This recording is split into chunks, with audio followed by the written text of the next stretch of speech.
Thanks, Jitsi. Anyway, hi, hello to anyone watching this. In the hindsight of the future, you're watching a game that was arranged through the Gauntlet, which is a community on the internet that gets together and plays cool tabletop role-playing games online. Check them out at gauntlet-rpg.com. There'll be a link down below. What you'll find there, you'll find, blogs, forums, a podcasting network, like multiple podcasts from APs to like interview stuff. You also find their monthly zine codex, which has, supplements to existing games and original games in itself. And they're all really cool. Check them out. There's, of course, the Hangouts calendar where, all these kind of online sessions are arranged. Check that out. That's where this session was arranged. We are concluding our month-long look at Voidheart Symphony, which is a urban fantasy redo of Rhapsody of Blood, both Voidheart Simply Rhapsody of Blood by Jay Isles, she of Legacy fame. There'll be a link below to where you can get this game and all that. So basically, like, imagine Rhapsody of Blood, but modern day and Persona 5, basically. Youthful rebels trying to take on corruption in their city. So things are heating up. We've reached kind of like, this is the final episode. So let's get to meet our players who are here. So let's get to know, go by order, the character keeper. Let's find out, introduce yourself, pronouns, and your character, and a cool thing about them. Because I know all these characters have lots of cool things about them. So start with yourself, David. Hi, yeah, I'm David. I use he, him pronouns. And this evening I am playing AJ Boudreau, who also uses he, him pronouns. He's a young man, kind of final year of high school, whatever that's called in the American system, who is a student at a local high school in town. He lost his father not long ago, and so he spends a lot of time working at his family's diner that they run, helping his mum out there, and he is sort of juggling those lives, and also now apparently being some sort of weird metaverse superhero. Maybe it's all a bit odd. He is in the Provider playbook, which is a playbook all based around sort of helping people out, supporting people and stuff, and it's pretty cool. Hell yeah, AJ's cool. Next, we've got Ludo. Tell us about yourself and your character, who is also really cool. Has a very cool coat. I'm sorry you can't see this, even though it's a video, but it's a very cool coat. Take my word for it. Hello, I am Ludo. I go by any pronouns, and I'm playing Nadine Piaget, that goes by they, them. And they are the Watcher, the team support and navigator in the realms beyond Mortal Queen and the mysteries of the Shadow Realm. But on their life, they are in between high school and college, and they make their business being an amateur social worker and basically meddling in the life of students that seem to be in the danger of dropping out of the school in which their parental figure works, of the Bordeaux Academy. Cool. This character is inherently cool. Everyone's really cool. I'm running out of ways to call you all cool. Anyway, last character we have for today, Param. Tell us about yourself and your character. Yeah, hi, I'm Parham. I use he and him pronouns. My character Ido also uses he and him pronouns. Ido is a politician who got involved with the story of homeless people getting lost, and that drew him into contact with Alex, and turned out that that Ido knew Alex before Alex became Alex, back in the days where Alex was Arthur. And last session we saw him probably like pretty much floundering to understand this whole shadow thing, and then being flung into it headfirst. Yeah, we'll pick up from there. Where that goes. All right. So before we get into the game proper, let's talk about safety tools that we're using for this session. Just to make sure that we're creating a safe and comfortable environment. First and foremost, we have our lines and veils. Lines are things that can happen in fiction, but we're not going to. It's not going to. Oh, well, look! Wow, this coffee's really ruining. Lines are things that can't happen in fiction. We're not going to allow it. Wow, all right, wow. Well, that's a horrible lapse. I'm so sorry. No, lines are things that won't happen in fiction. Just won't happen. Off the table. Veils are things that can happen in fiction, but we're not going to concentrate on them. We'll either fast forward over them or it happens off camera. It still happened, but we're not going to linger on them. Wow, Jesus Christ. Anyway, we're also using the X card. Basically, what that means is that if we do roll into a scene where folks feel uncomfortable for any reason, and any reason is fine, they can say they want to X that either on the video here, or on the chat, or on the Roll for Your Party link. There's a button there. I'm gonna ask some questions on what element is being X carded, but no one gets to question if it's played. If it's played, we're gonna respect that. We'll roll back and try something else. And finally, we have an open door policy. If for whatever reason folks need to step away from the table, whether there's an emergency, or you need to take a break, or you're more tired than you thought and you need like 5 minutes or so, that can happen anytime. We'll pause the game and make sure folks are comfortable. All right, against my better judgment, I'll take another sip of this coffee. Ooh, oh, there we go. It's already, my body's telling me this is a bad idea. All right, so we kind of ended on some cliffhangers last session. The aforementioned Ido and Alex's character Mott are being sucked into a portal into the metaverse after investigating, this bloke Arthur.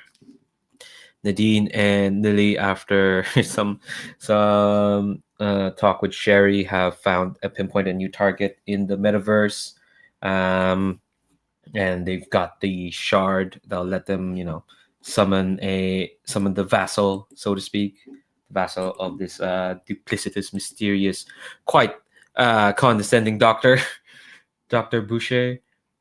But I want to know, AJ, what have you been doing that whole time? Yes, so AJ, at the conclusion of the last session, AJ said that he was going to go and look after, or at least keep an eye on Max, who is a friend to a couple of members of the party who neither of whom are here today, and is also AJ's boyfriend, and he's going to so I think he's basically been spending some time with him, just sort of hanging out at his place, basically. All right. What does Max's place look like? That's a good question. So we know, Max is an activist type. I want to say he's maybe in his first year of uni, or I should say college, and is I guess possibly hanging out at his dorm room / student accommodation / whatever. Imagining. Yeah, I think definitely you and Max probably have the living room to yourselves for the moment. You can hear someone's making dinner in the upstairs kitchen. Yeah, I don't know. Somehow, Max's student accommodation has an upstairs kitchen, and you can smell dinner bacon being made And Max is just kind of like, yeah, Justin just really, really loves his bacon. I've tried to, like, give him alternatives. But then again, if you can have bacon for any kind of dinner, I guess you'd take it. Yeah, I mean, there's more interesting things you can do, but whatever gets you through, Yeah, it's just being in college, suddenly you're free from everything. You want to do whatever. I think he's kind of he's lying on the couch for sure. He's draped over the couch. There we go. That's a better verb for what he's doing. And kind of like he's looking up in the ceiling, and he just asks, like, how's the family? Yeah, we're getting along. We're getting along. It's been tough, but well, my mum's always been a fighter, so yeah. I mean, you're also a fairly tenacious guy. I assume stuff like what your great uncle was doing, weather through that. Yeah, that was rough. That whole thing. I mean, it's good he came forward and everything, I guess. But it would have been better if he hadn't done it in the first place. So yeah, would it save us a lot of grief? Just wondering, like, only was that easy to make people like that just confess, Yeah, well, nothing's really easy, I guess, even if it seems it sometimes. But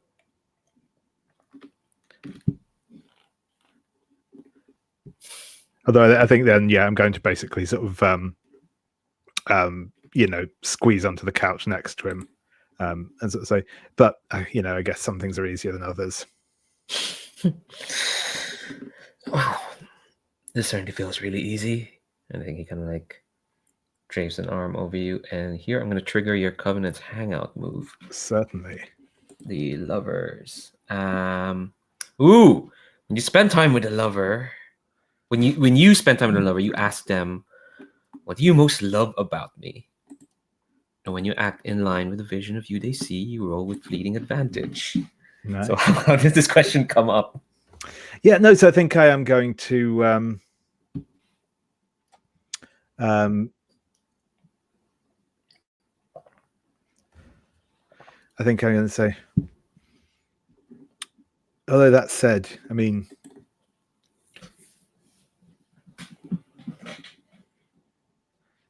I say it's easy, but it certainly doesn't feel like it would be easy to snare you. What is it about me that you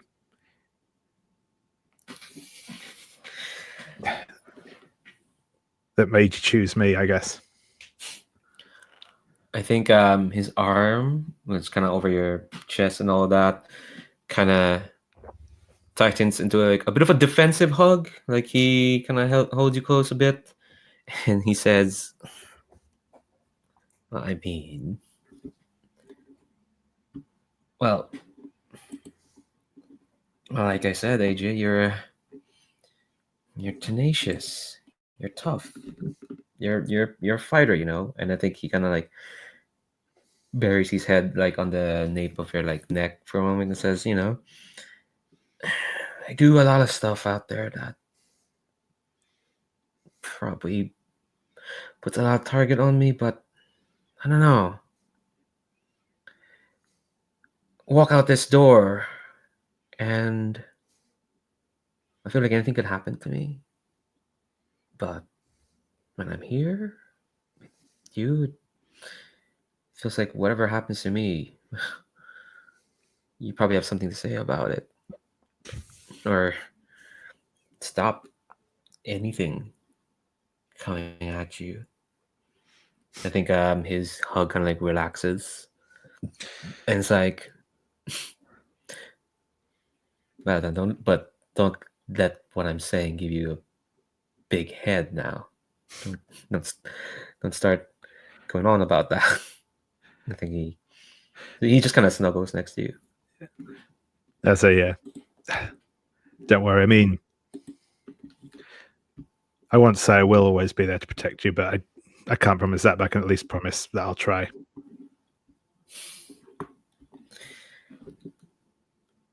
I know you try. Just yeah, you do you. And I think he's really relaxed now. Snuggling up to you. All right, so let's roll check in. So you're gonna check against stigma, what used to be contamination until layout was considered. Stigma definitely fits better, at least on these sheets, than contamination. That's quite that's quite impressive. With my stigma of 1, I've still managed to get a mixed success.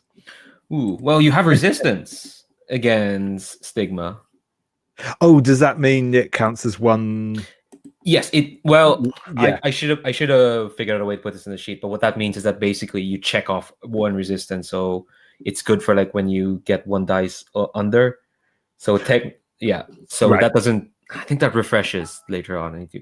I need to turn off that phone. And I need to rework that in a character sheet. But yeah, basically what that means is that it negates a die that's underneath the marks. I think that's Cool. what resistance is. Okay, so cool. you got a strong hit. Hooray! Yeah. So on a strong hit, okay, Covenant's set to rank 2. There we go. So yeah, set that there. So yeah, so you have that in case you want to use that for later in the castle. So I think you stay there for quite a bit Yep. of time, but then you get a notification on your phone, and it's the app, it's the meta app, and it says new target found. And I don't know. I'm gonna go to Nadine. Nadine, do you contact like everyone else once you and Lily kind of like? You probably assume that everyone got that notification, but do you just make sure you contact AJ before you jump into? I just give everyone the context. I quickly tell them what we just found and who our target is, so that if they want to do a quick Google search before stepping in. All right, cool. So folks know Dr. Christine Boucher. You're going into her big fuck off weirdo hospital thing. Before we get to the 2 of you, because all of you are gonna roll like travel. No, what's it called? Dive into darkness rolls. But let's go to our newcomer, to poor Ido. So last time we saw you, Ido, you walked into this room thinking, "Oh, I'm gonna meet your friend Arthur, who you heard from his Zerma." Oh no, actually, look at their pronouns. I hid Mott. There we go. Who you talked to her mom, who was a bit weird, seems a bit brainwashed, and she told you about how he's doing it. V's been doing an internship with some doctor, and then yeah, you walked into the room. There's a hole, and it sucked you in. So Ido, I'm gonna need you to roll. Dive into. Was I sucked in or pushed in? You were pushed in. Yes, you were pushed in. Mott was like, "Yeah, this is where all the answers are," and the voice was like, "But are you gonna like those answers?" And the 2 of you were pushed in. There we go. Yes. Thank you for reminding me that. So you're gonna check against blood. So you're gonna roll 2d6. See how you do. Okay, so what am I rolling with? You're gonna want your 2d6, and you're gonna want. We're still this is still a mundane move, so you're gonna want. You're gonna count how many dice are over 1. Okay. And I got a 3 and a 6, so that's 2. All right, Both. cool. So on a strong hit, wait. Hold on. That because What did I do? no, I'm just looking at this move and it's like, some proofreading that needs to happen here because there's 3 choices and in a strong hit you pick 3. I remember the old move had 4 choices, but this updated version only has 3. So I guess all of these just gonna happen. So you're gonna appear in the same place as another rebel. Yay. You don't. What if that dribble isn't playing today? So yeah, you're gonna appear in the same place as another rebel. You don't draw castle denizens to your location, and you reinforce a piece of mundane gear, which I will get to that in a moment. So yeah, you're tumbling through the metaverse, and okay, so I'm gonna need to see how the other rebel. I don't have weird creatures climbing up me as I do. Yeah, they'll be there for now, but once you get to the castle, you'll be fine. All right, so I need to know then how the other rebels do with their dive into darkness. Let's cut to you, Nadine. So for the moment, you and Lily are still kind of together. Is there anything you want to do before you dive into the castle? Not really. As far as they are thinking, I mean, they have no idea what the incident with the vase is going to cause, and they are afraid that time is of essence. So they want to dive in. So as soon as they finish sending everyone a message, they click the app and prepare to venture there. Fab. All right. So yeah, check against blood. So how does diving into darkness without being pushed into a hole work? Like, are there like holes that you go to? How does it? Yeah, that's what the app on their phone is for. So I have a 4 and 2, and I have blood of 1. All right, cool. So yeah, you also get all those benefits. Yeah. So yeah, appear in the same place as another rebel. Don't draw castle denizens to your location, and reinforce a piece of mundane gear. If you have any, I'm gonna turn my badass coat into 1 armor. Nice. All right, mark that down for your gear. And finally to you, AJ, do you like extricate yourself out of your boyfriend's arms? You muted there. So yeah, I'll sort of say, I'm sorry, I've got to run, but it's been nice to actually have a day with you. It seems like it's been real hectic this last few days.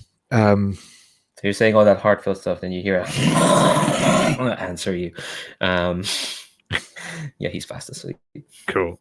So yeah, I'm going to sneak out of the room and close the door quietly behind me. I'm going to. I'm actually going to just quickly check the corridor that no one's around, and I'm going to grab a fire extinguisher off the wall and then hit the button on the app. Nice. All right. Check against blood.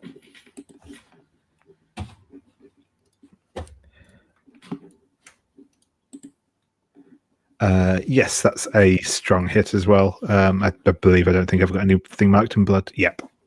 Yeah. So wow. All right. This is making my job easier. So you're all gonna end up in the same spot.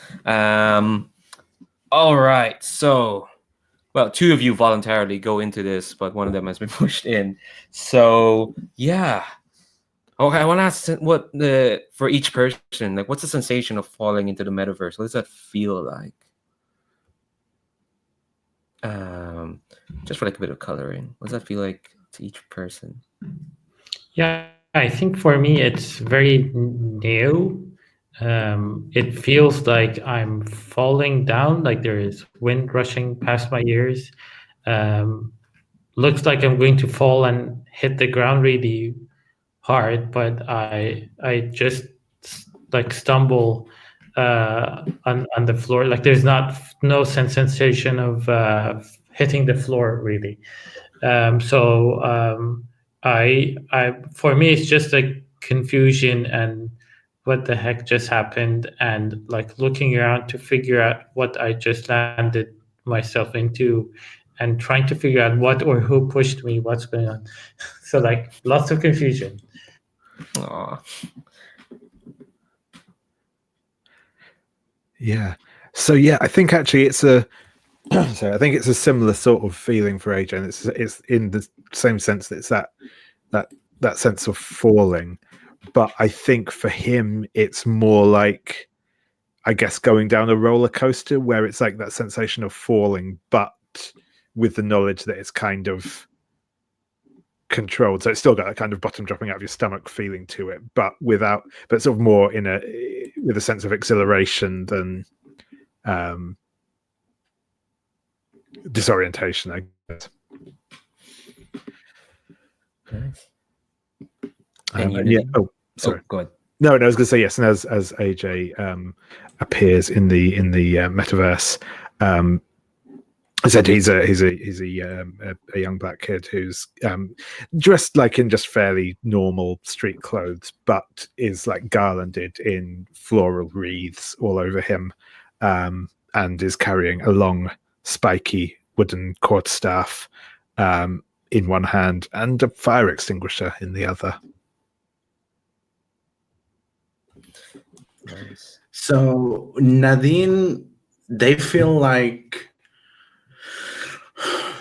when you aren't sure that you have awakened up, but at the same time you are sure that you are going through the routine, and at the same time you are aware that your body is not moving, that you're still laying in bed, and this keeps looping over and over. Like you have these instants of clarity as like days of routines just projected over days, and then things start to get weirder and weirder, and then suddenly you actually awaken. That's how it feels to them. And when they finally are able to move, they can feel their conductor coat version of their trademark red coat. And as they find their violin, they can see the shadows gathering around them and the familiar Mardi Gras skeletons of the Dance Macabre get her. All right, so I think the three of you are gonna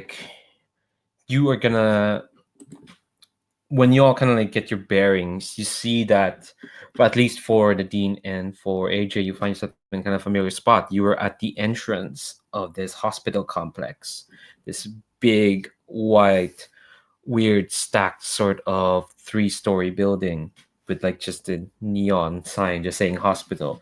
You're kind of like at its doorway. And Nadine, you have that picture, right? Which you've attuned to Dr. Christine. So you feel like the door is like, kind of like gonna open to you if you go to it. But here's another more pressing thing. Ido, Mott is gone. Is there nowhere to be seen? Nadine, Lily's gone. She's nowhere to be seen. AJ, there's this dude here.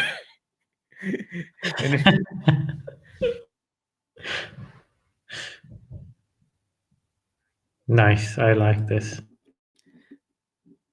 This dude who you don't know, and you don't know either of these two. So yeah, I think so yeah, AJ's going to turn to Nadine and say, "Who's the new guy?" I have no idea. Is he not with you? Also, where is Lily? God damn it, Lily. I mean, probably of breaking something, but more specific than that. Yeah, when we have time, I have to tell you what she has done. I'm sorry, is this some sort of kidnapping or something? What? Who are you, and where is this? So, were you expecting to be in a hospital of a certain shadowy nature? No, I was with this strange. Like, I mean, there was this person who was an exact copy of Arthur, and like, I think the name was Alex, and then we went to see Arthur, and then I got pushed into some weird hole in the air, and I don't know. Am I totally going crazy, or is this normal? Like, we see holes all over the city every day, and I just don't happen to see them. I do want to clarify that Alex is the name of the player, and the character's name is Mott. Sorry. Yes. Thank you. Well, I don't know how to explain, but please remain calm. We are in some kind of collective subconscious that is connected to the city. So holes, yes, but not in the sense of put holes, more like holes in the fabric of our society. Yeah, thank you. That helps a lot. I feel totally okay now. The- And yeah, I mean, I wouldn't say it's like normal, but it's very definitely real. Well, yeah, let's just call it real for now. And okay, so what's the point of these holes in the fabric of the society that are real? Evil people use them to make evil things, and we come here to stop them. Okay, so who is the evil person we're stopping? And how do we stop them? And what's with all the shadows? so there's this doctor called Dr. Boucher who's been doing some sort of shady experiments on people, and we have to. Well, I mean, the way this seems to work is we'll have to fight some kind of monster created from her subconscious, I guess. I don't know the mechanics of it all. And then once we've done that, it will disrupt the power that she's using back in the real world. And as for the shadows, I think that's just kind of their motif. Okay, I totally don't understand how you all are saying and saying this. Like, wow. And like, okay, how do people get drawn into this shadow thing? Like, why did I come here? Like, does this shadow subconscious thing choose people, or like, is there? Well, I'm guessing it was Mott that sent you through here. That sounds like a more thing, yes. the what? Mark? Not the person that seems to be Oh, similar yes. to Arthur, you said? Yeah. Yeah. Okay. So where is Mott now? I don't know, but they have a sort of more a sort of deeper connection to this place than us, I think. But again, way beyond my understanding. Okay, I think the only way I'm going to figure out before I go insane, like how this whole thing works, is to move. Like, what are we doing? What are we going to do? What's the plan? Does anyone have a plan? How's that? Like, what's the next step?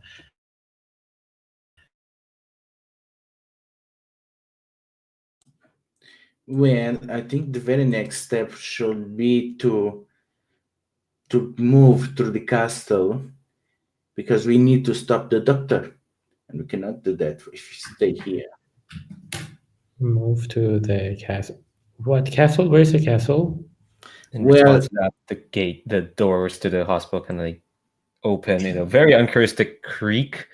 They're like double wooden doors and just kind of open and in response to Ido's question.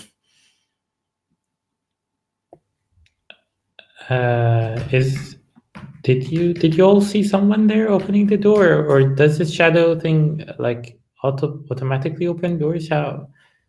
This is very creepy. It has a will of If its you don't mind,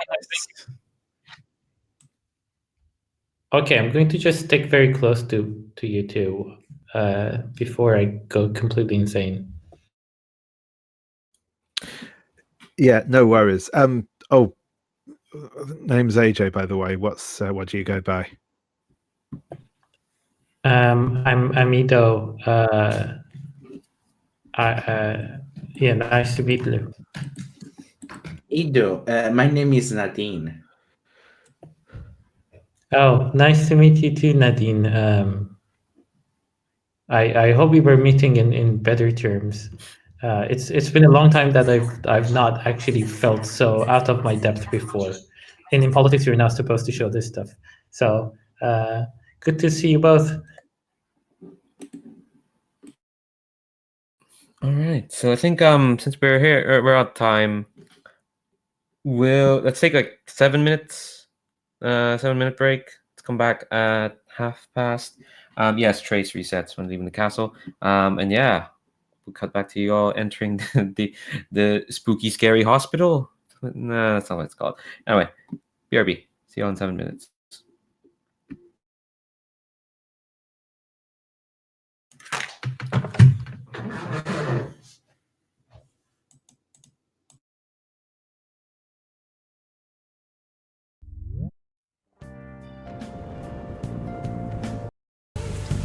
Heart in both face and mind, free for you to draw. I'm a shapeshifter, chained down to my core. Please don't take off my mask, my place to hide.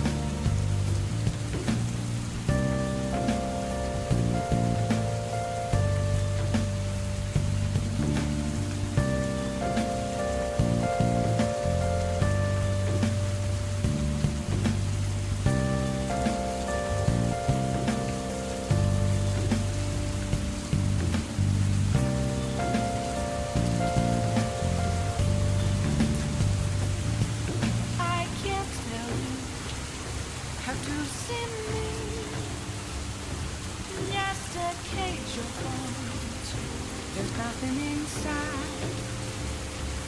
Will it always be burning down the walls? Is there a way for me to break? I'm a shapeshifter at post masquerade. I'm in both face and mind, all free for you to draw. I'm a shapeshifter,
thy way. I'm a shapeshifter, apples masquerade, hiding both face and mind, afraid for you to grow. I'm a shapeshifter, what else should I be? Please don't take off my mask, revealing dark.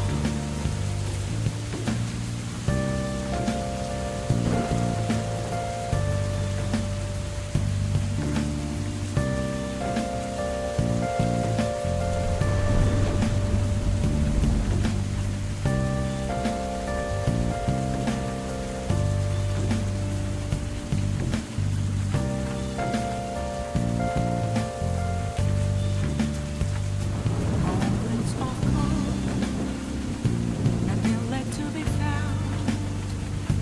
A mirror right in front of me is where I found an empty glass, reflecting that's a truth. It's telling what's not to be told. I need that mask. I'm a shapeshifter, apples masquerade, hiding both face and mind, all free for you to draw. I'm a shapeshifter, chained down to my core. Please don't take off my mask, my place to hide.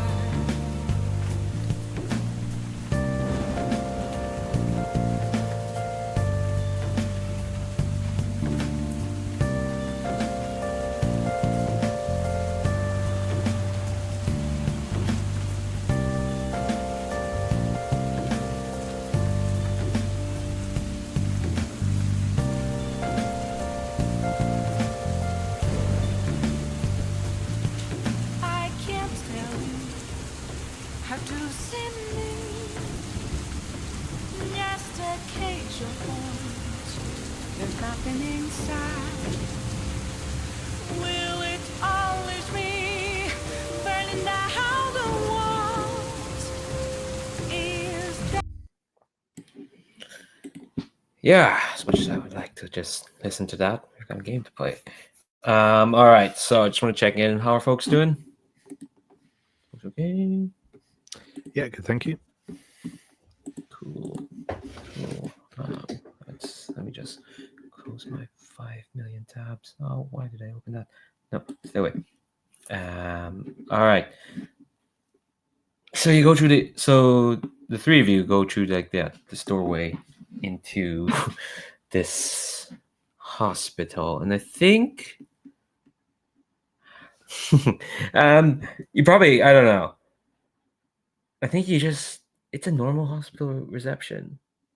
I think it's I think the walls and the floor, whatever floor you can see from through the carpeting, is just wall to wall like linoleum, just like antiseptic bathroom tiles in this like fairly large-ish rectangular room.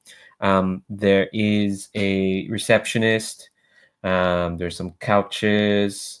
There's some bad paintings on the walls, and there's like 3 square doors leading out on each side of this rectangular antiseptic linoleum room. And yeah, there's like what looks like a bored receptionist on a desk. They're just typing on a computer at the moment. I think they're wearing like like business casual clothing, but the colors feel like they're being bleached out. They look a bit faded. Like it's hard to tell. It's like someone's photograph is kind of like a bit faded. This receptionist. So yeah, what do you do? At this point, I'm just watching to see what the other 2 companions are going to do. I am afraid of the shadowy thing biting me. Hmm. Are you just watching out in general, or just watching those two? I'm just watching like the tagging behind like Nadine and our names AJ. Nadine and AJ, and just watching to see what they do with this receptionist, because I'm still not sure if these creatures, like, these are humans, these are minds of humans, these are uh, like just scenery. Maybe this is just like, not real. This person can't speak. Those are the general kinds of thoughts that are going through my head. Um, let's move that into a roll. It sounds like you're just watching this situation. So this is a C clear. So because you're just rolling moves for the first time, what you're gonna do is let me find the. I'm sure. So this one is a normal PBTA Yeah. roll because we're in the Shadowverse. Yes, you're gonna roll with Okay. coins, and what you do is when you use a stat you haven't used before, you're gonna assign either a +1, a 0, or a 0, or a -1 to it. So coins is about using the world to your advantage, assessing situations, your surroundings. Okay, so I'm going to mark that as a. What are the stats for? Can you do a quick summary? +1, 0, a 0, and a -1. No, like coins and ones. Yeah, I just said, coins is about exploring. It's about using the world to your Okay. advantage. And then what's the cups and wands? We'll get to those. Oh, okay. Let's see. Swords is taking action against your foes directly, smashing obstacles, facing down hordes. Coins, like you said. Wands is about quick thinking and being creative. That's using to find safe refuge, dodging blows, whatnot. Cups is for the strength of your passions, using it to understand people, the ability to open your heart, and all of that. Okay, so I'm going for a 0 on this. Okay. Thanks for the summary, by the way. Mm-hmm.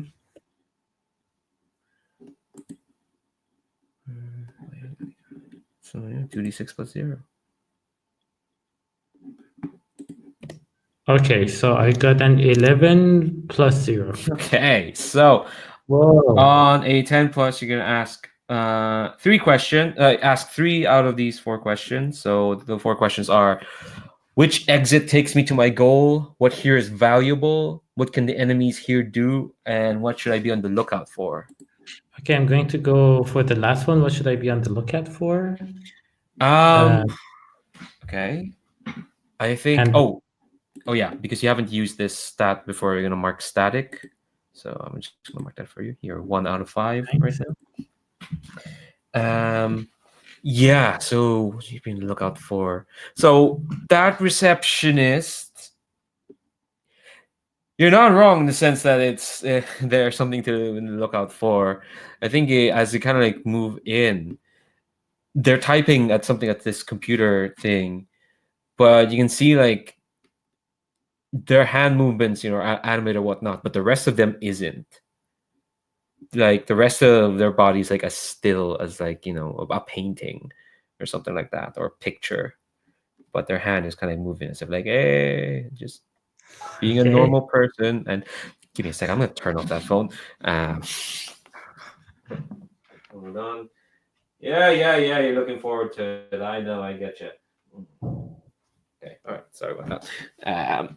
Okay, so yeah, that's what you notice. Yeah, we should be on the lookout for. And I think also you notice is that the door behind you just kind of like silently closes, and kind of you hear that click, as if you're like locked in or whatnot.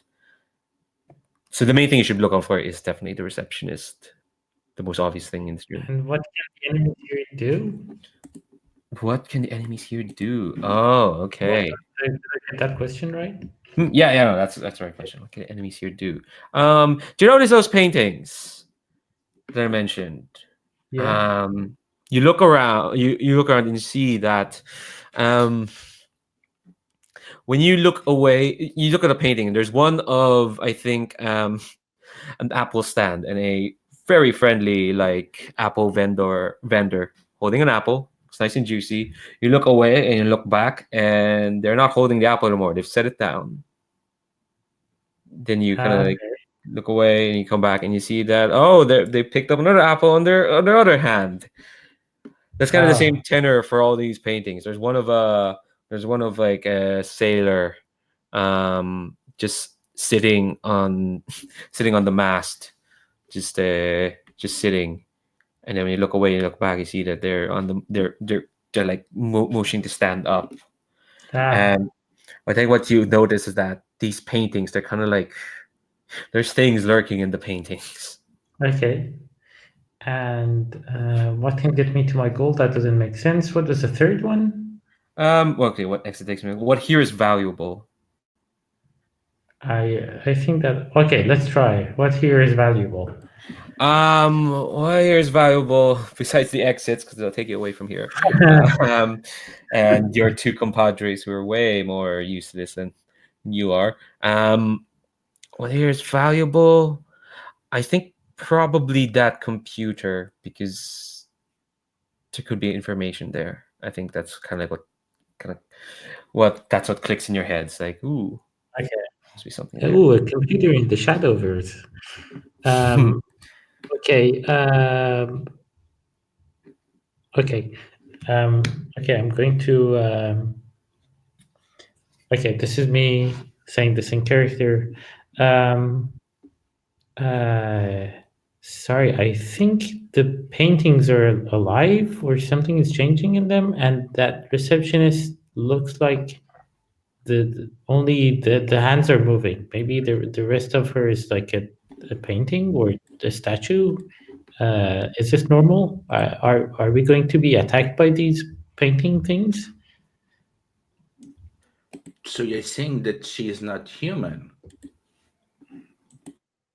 I can totally see, and at this point I point to her, like I can totally see the hands moving, but the rest of her is like immobile. That doesn't look good.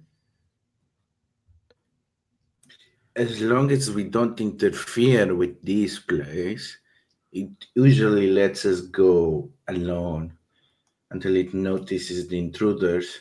So maybe we can just sneak past them and hopefully avoid conflict this soon, at least.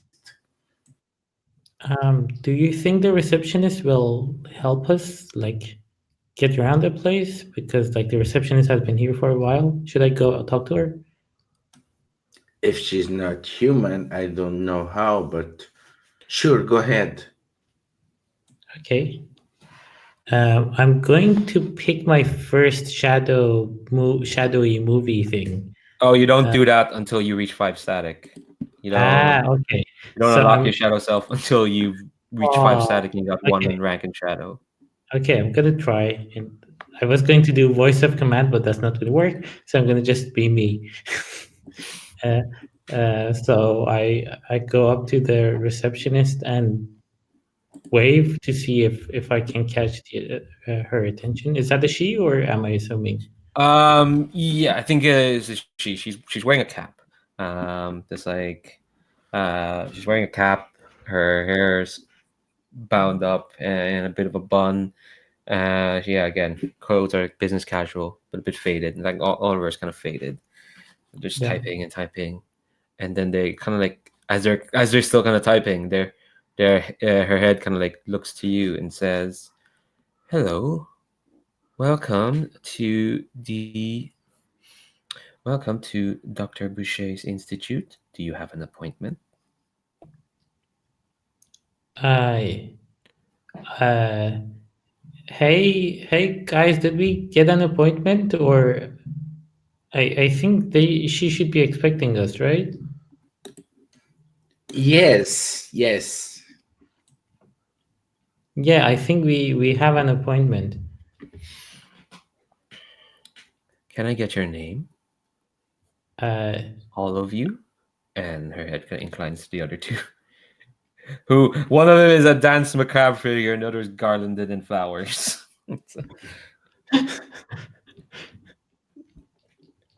I'm Ito. I usually just go with the name Ito. I'm not allowed to use my full name. So, And what you're was the name of Let's see if we wrote it down. Of who? The one we saved on 2 sessions ago. Oh, the one the Mott spared. Yeah. Yeah, their name is Joe. It's just Joe. Okay. So Nadine says, Joe, she's expecting a report from me at any moment. When you AJ and they just kind of like nod and then turn to you, AJ. It's like, and you? Yeah, I'm.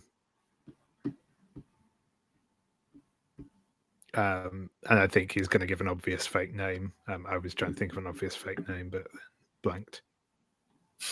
All right, and I think they kind of nod as well. And how do you even pronounce that? And I think they're gonna like their attention snaps back to Ido and says, "Oh, we've been expecting you, Ido, local counselor. Yes, working to end homelessness in the city. Yes."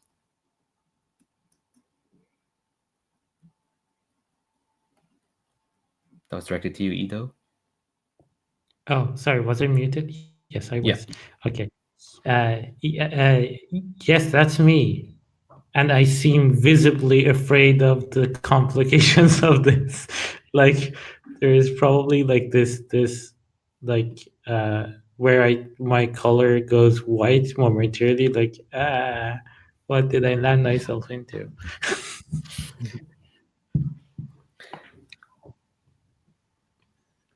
Please, we've been expecting you, Ido. If you don't mind, you and your compatriots, and they very violently suddenly smash a thing on their keyboard, and two of the exits close up, like the linoleum walls, just kind of like eat them, and there's just one doorway out or one exit out of the room. I think I just flinch and jump as the walls just move and eat doors,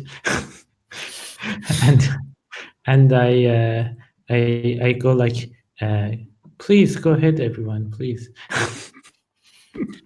This place is reacting to you. It's dangerous, but it also gives you the opportunity to manipulate it. You should try to use this to your advantage to trail the path ahead. How can I?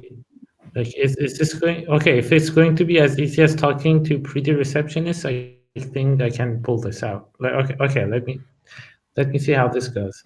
You And need to open yourself to the castle. how?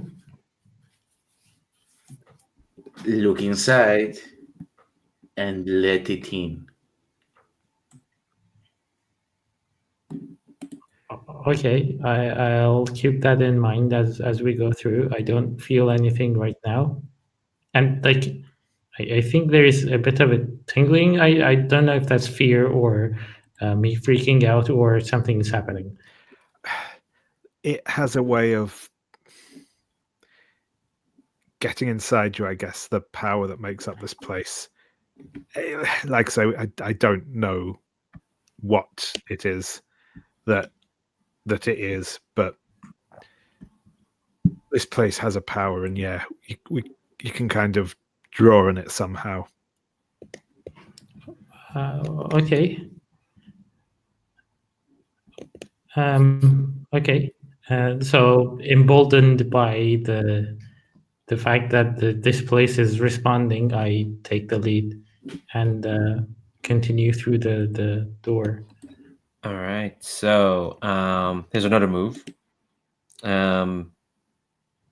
It's called Travel the Labyrinth. When you navigate the labyrinthine corridors of the castle, you're going to roll plus nothing, but before rolling, you can mark static up to 3 times to add +1 for each point. You want to do that? I do want to do that, right? At least for the start, yeah, because you don't. Okay. You don't So 3 statics for 3 points, right? yes. So you're gonna roll with +3. So you'll be fine. You'll be fine. You'll be fine. I totally feel like you guys are leading me down the labyrinth, which is what you're doing. Okay. I got a 5, but +3, that's an 8 for you. Cool. So you're gonna pick one. The group gains 1 trace. That's a new thing. So the group just gains 1 trace. You use that in shelter. We'll get to that in a moment. Yeah. So on a 7 to 9, you're gonna pick one. There's something viable in the next area. You'll see what's in the area before entering it. You'll be able to easily leave the area once you enter, or there's a potential ally in the next area. So pick one. We can leave it if we want. Like, we can easily leave it. Okay, that's good to know because when you go into like this exit, there's this like long corridor. It's again more just like linoleum. It's so weird. Like it's kind of like a square corridor that's like perfectly proportioned. But the 3 of you are like you just hear the tip taps of your footsteps as you're gonna walk here, and the doorway behind you just kind of like again closes. And when you get to the next area, when you go through there's a door at the end, and the door opens, and you go in. Yeah, you see, ooh, you're in a garden. Very nice, like sort of garden area. You walk in, and it's like there's like just trees around you where the walls should be. There's like a pond right in the middle where you are. You're in some grassy place. There's flowers around, and there's just like it's peaceful. There's sunlight coming from someplace. Don't know where.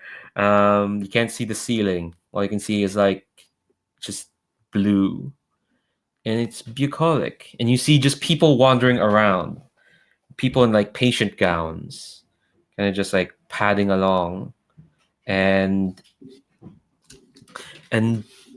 yeah, it looks really peaceful again. There's just a sense of like when you walk in, it feels like work and worries just kind of melt away for a moment. Well, this is certainly the nicest place we've seen in here so far, but what's betting it's going to get real weird soon. Really? You think this is nice? I'm already getting the weird vibes.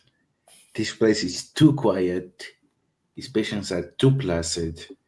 Seems more like how some doctor without empathy wishes people were instead of what they actually are. I mean, maybe they're just happy with the quality of care. Is this like a real hospital somewhere, or is this like I'm still trying to understand, do these people exist?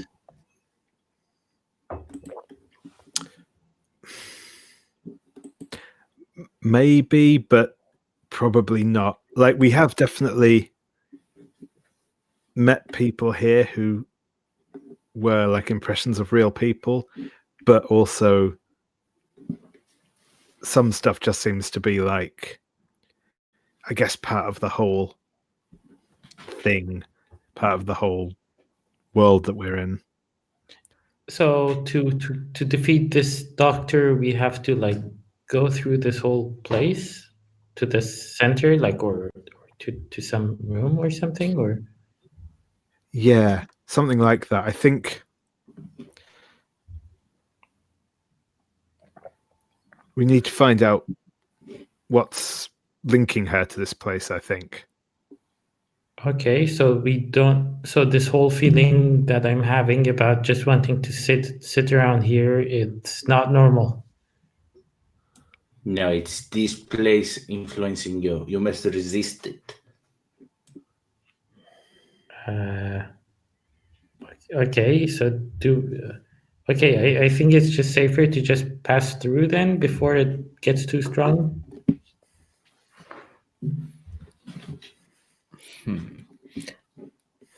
I think there are there are some patients who are just sitting around benches, finishing some crosswords. There are people just kind of like standing around, and one of them kind of sees you, and this is a bit of a burly looking sort. He's bald and whatnot, and I think he was just wandering around when he overhears what you're saying, and he says, "Have you come to see the doctor?"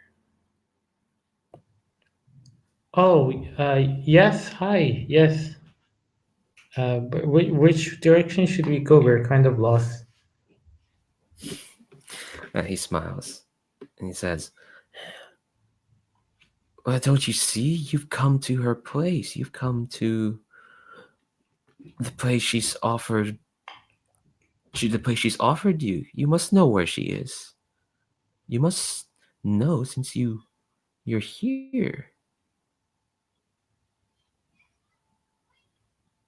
He's got this very placid look on his face.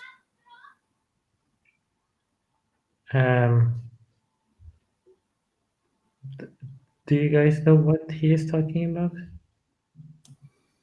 Maybe something about the patients in which the doctor has been researching. Maybe they are stuck here. We're not stuck here. We chose to be here. We're happy here. Happier than where we were.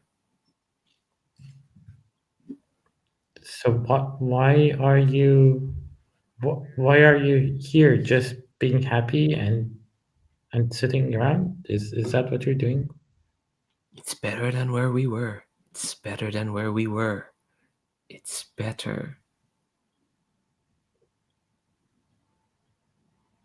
Okay, I can certainly see that. At least you're not hungry or Exactly. thirsty. Exactly. Well, thank you. I guess we'll go further to find the doctor. Why are you finding why are you off to see the doctor? Also, We should mention he also has this like bleached look on his face, on him, like as if he's kind of faded a bit. All the people have that sort of look. yeah.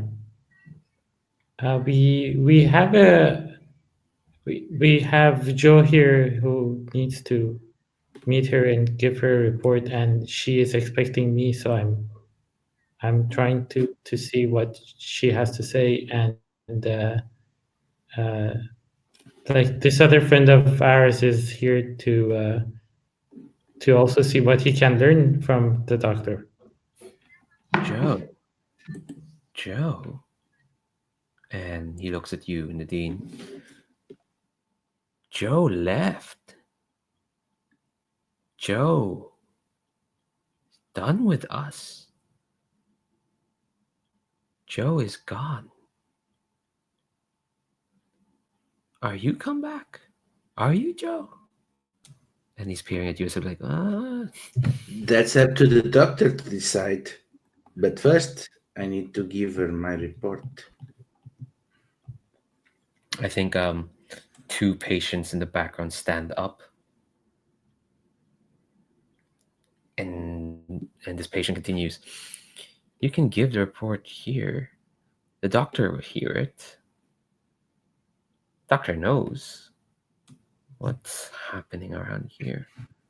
Yes, but this is only for her ears. All our ears are the doctor's.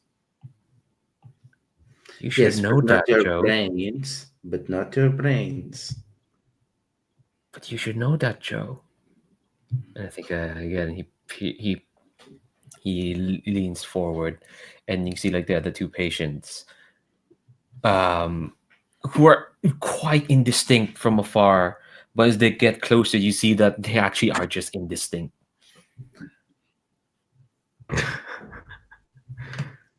And I think as they get closer, the patients are like, "Who are you? You're not Joe. Joe's left. Joe's gone. You're not Joe. You're not anyone. You're not us. You're..." And as the two indistinct sort of human figures get closer to him, they kind of like clutch into him, and there's this bald guy and these two like indistinct like figures kind of like clutching into him, and they're kind of like marching towards the three of you. I'm gonna go to AJ, who's watching all this happening. How you doing, buddy? All right. So yeah, I think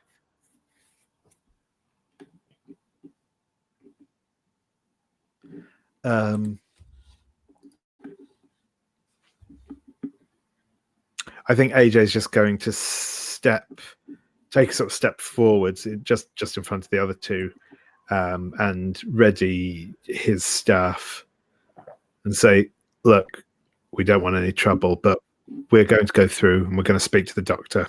Okay?" Trouble. Your trouble. And I think those three heads look at you, AJ. It's like, you're nothing but trouble. You were here before. You're an enemy of the castle. You're and the middle head is still like talking nonsense, but the other two next to it just kind of like wrench open and these big gaping toothy mouths, and the middle head's like, you're touched by the void. You are of the castle now. You are a threat. You would stop the doctor. And they're gonna march towards you, AJ. What do you do? Yeah, I think I'm going to just dart forwards towards them, spin my court staff around, and attempt to like whack both of the heads that are kind of calling out to me. All right, cool. So here's a fun thing you change with this edition. You know, they cut out face the horde, because when you face minions now, because this is a minion, you now use the confrontation moves that are normally for like the boss encounters, so to speak. All right. So actually, let me ask: are you actually fighting them, or are you like knocking them out so you can like get somewhere else? I am probably just confronting them head on, I think. Okay, cool. Because you could just be powering through, but you want to beat them up. Okay, cool. I suppose power through is probably the right one. I want us to be out of here essentially. That's fair. As soon as possible. All right, roll plus swords.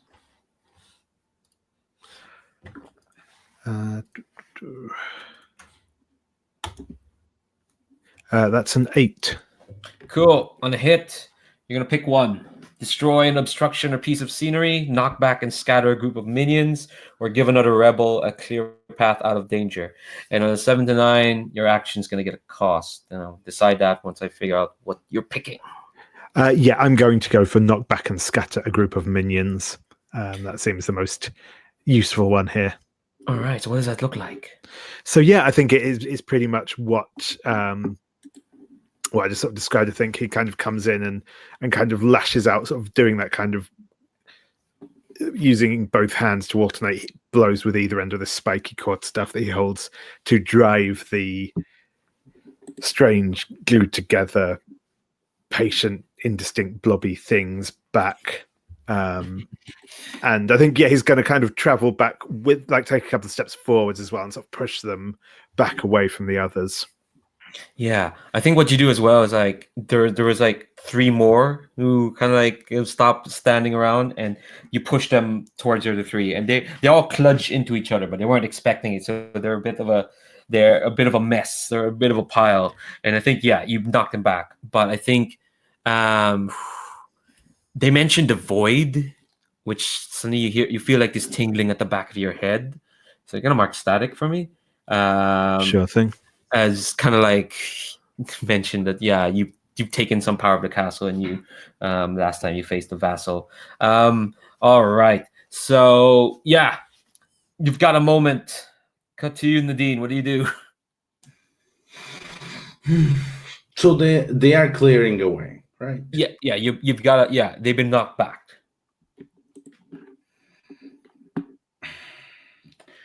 So I guess I take a moment to check the situation to see where we can get away from here without just jumping out in another place, especially if it is true that the doctor sees everything.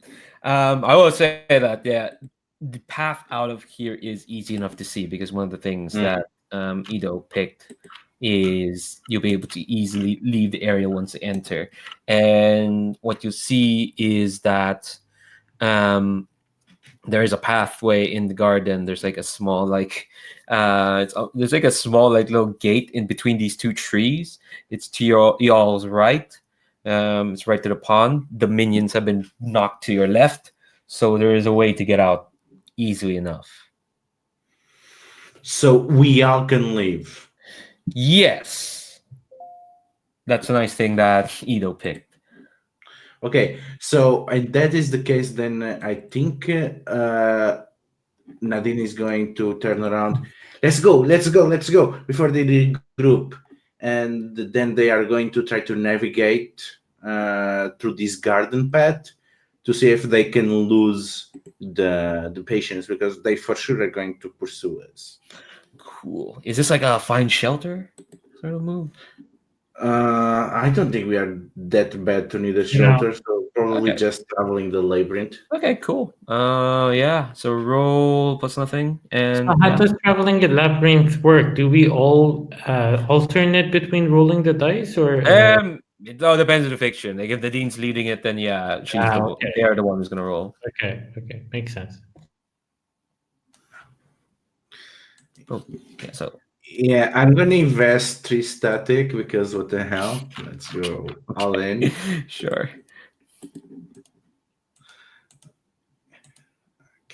So. Well, I get 9, so 12. Cool. So pick 2, something valuable. See what's in the area. You'll be able to easily leave, or there's a potential ally. I'm gonna say it's going to be easily to leave. It's always a good choice. And yeah, and there's something valuable in the next area. Ooh. All right. Okay. So you go through like this gate as kind of like the patients are standing up. What's up? And the thing that I understand more about yes. word is that the entire thing does not. It has the trappings of an hospital, but it is not architecturally organized like an hospital. It has this illusion. But as Nadine is trying to navigate the labyrinth, they realize that this is kind of like moving through a photo album of different rooms of an hospital. And things that should not be adjacent, if you think that you know that they are on the other side of the album, that they are up, you can kind of slide in between and navigate. And that's what Nadine understands about the nature of this world. Nice. Gain 1 more trace. So collectively, you all have 2 traces.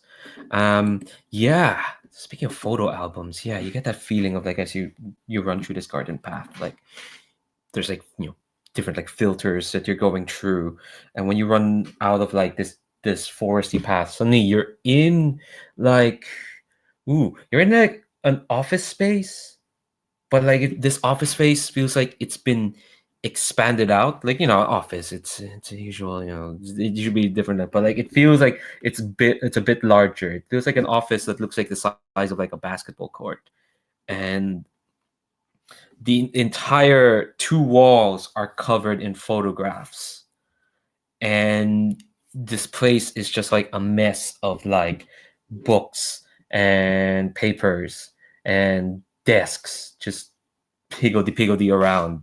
it's a bit of a mess. And I think the first thing you three notice when you go in is like on this length of photographs, the first photo that you see to your like left is a photo of fairly clean cut looking person. Well, to Nadine and actually to all three of you. Actually, no, to the three of you, it's like you've seen this person before. It's just that they have funky tattoos on them. You've seen this person before, but that actually no, you've seen this person before. This is a photo of Arthur Vanderdoes, and to Nadine and to AJ, what you're seeing is a picture of what looks like what Mott would look like without the tattoos. And you follow like this picture wall, and you kind of see like clippings of like scientific journals, clippings of like pictures of like dissections of the mind or something, not dissection, but like diagrams of the mind, sorry. You see like computer schematics, you see just like different sorts of blueprints, mind sections, and you see like pictures of Arthur, kind of like you see like pictures of like ads for like magic kits and whatnot. There's a lot of that. And then you see the picture wall kind of ends with like a application form for an internship with Dr. Christine Boucher, noted psychiatrist, amongst others. And I think the valuable thing you get here is kind of like just some information, I guess, as the three of you kind of walk into this like basketball court size office, and you see there's a doorway as well out to there's an easy way out. I think I want to find the picture, the photograph in here of Arthur in which they look most happy, if there is such a one. Ooh. Why are there so many photos of Mott? And Nadine they have this weird feeling on their chest, as as if they suddenly met someone that was just as obsessed with Mott as they are, and it's really confusing them. That's not Mott, that's Arthur. The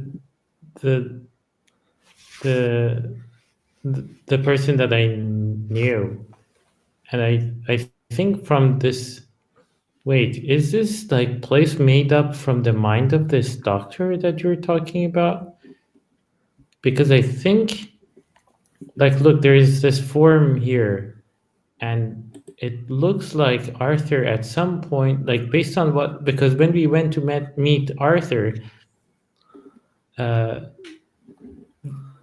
mom was like, we like signed up with Dr. Pouchet something for some sort of experiment, internship, something like that. I mean, this form seems to be about an internship, and maybe they did this weird experiment in this shadow place, and then Mott was the result. I think as you kind of like saying this, AJ, you do find like you don't need to roll for this. I think you'll just find it. It's a Polaroid photo. It's a Polaroid. And Arthur is at their room. They've taken a Polaroid selfie. And on their desk is just what looks like a lot of wires and junk, all kind of like connected to like a phone. Connected to a phone that's connected to a computer system that looks ridiculous and confusing. And you can see like they look really happy. They look like they've just they look like a little kid who's been told that they're gonna have ice cream for dinner for the rest of their lives. And you turn around. Oh, go ahead. No, I was going to say I'm going to pick the photo up and kind of lock eyes with the figure in the photograph. Ooh, I think. Let me see. This feels like some sort of role. I was thinking drink deep, but Yeah. Oh yeah. Go ahead. Like, this is like. Ooh. Okay. All right. Cool. That's fine. Yeah. Attune yourself to a token of the mundane world. This is kind of like that. Yeah. that's what I was thinking. Yeah. All right. Rovers cups.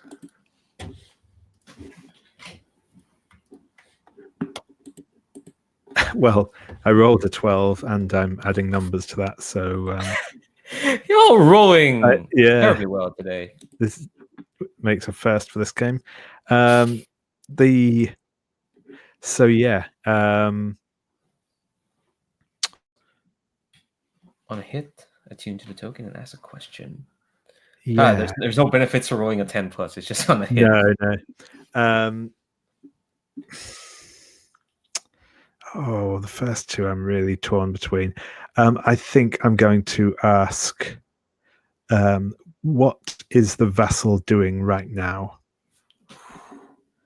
I think you look up from like the photos, you can attune, and you see like the photos around you have I've kind of like arranged. They've kind of like turned into like a TV screen, as if like there's like each photo is combined to form like one big screen, and doesn't specify if they meant vassal in the castle, or no, this is the real world.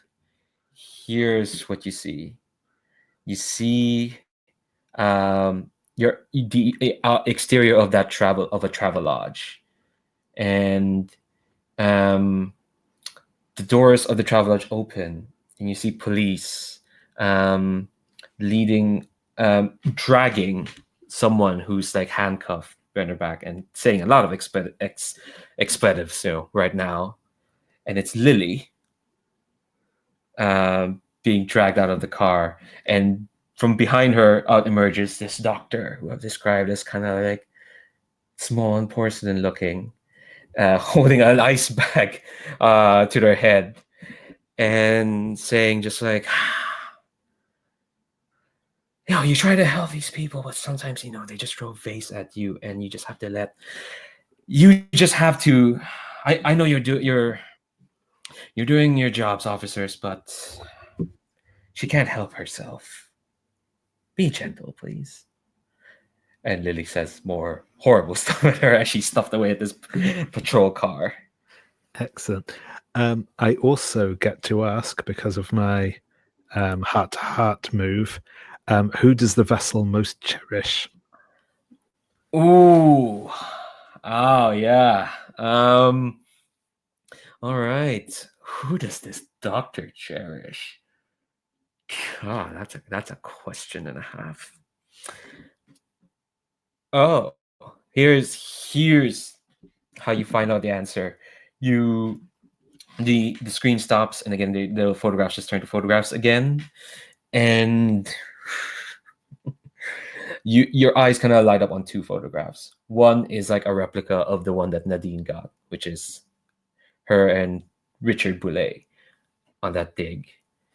And the other one is a picture, although it's hard to tell how this picture was taken or how they got this picture taken, because it's almost a weird cinematic angle, almost like if this is not a picture but like a memory of this. And it's like, it looks like a normal day at the office, and it's Arthur Vanderdoes showing this app to Dr. Boucher. And it's almost like you can feel kind of like what they're saying, as if like you can hear, like you can feel like this frustration coming out of the doctor, like, I've hit a wall with my research. And Arthur showing them like, well, here's another way. Here's this new place you can use. And I think I think you can tell which probably one that Dr. Boucher cherishes the most. Cool. Yeah. Are these things that the rest of the group is also seeing, or are these things that only AJ can see? I think you definitely see when it all turned into a TV screen. All these photos that AJ's looking at, I think everyone can see that. Okay.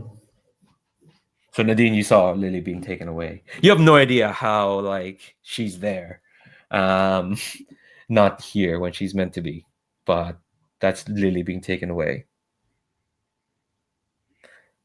And I think, I think as the three of you are kind of looking at these photographs, and you just hear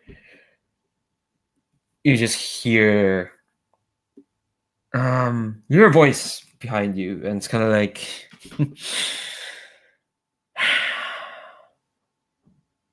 That doctor, quite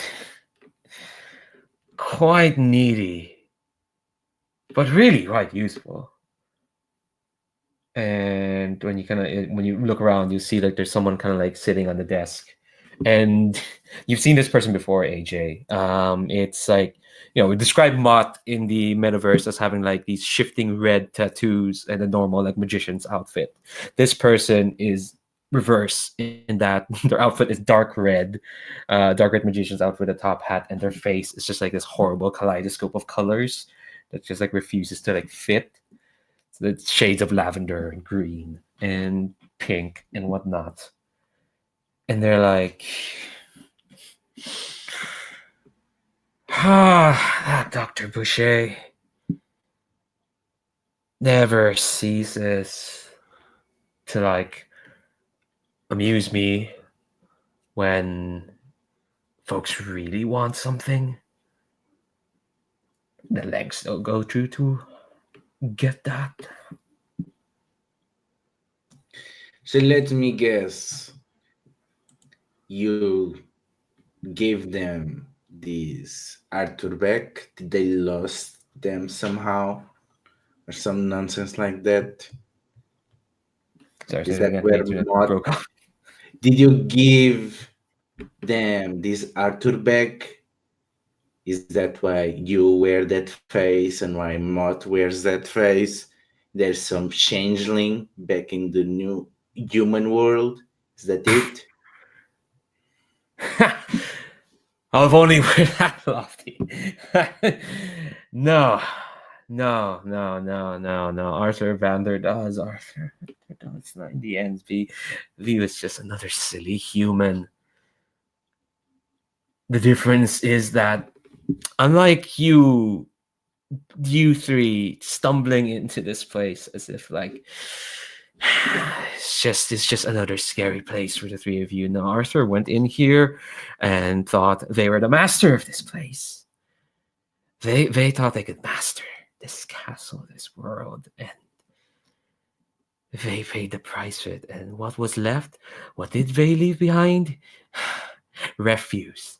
Just leftovers.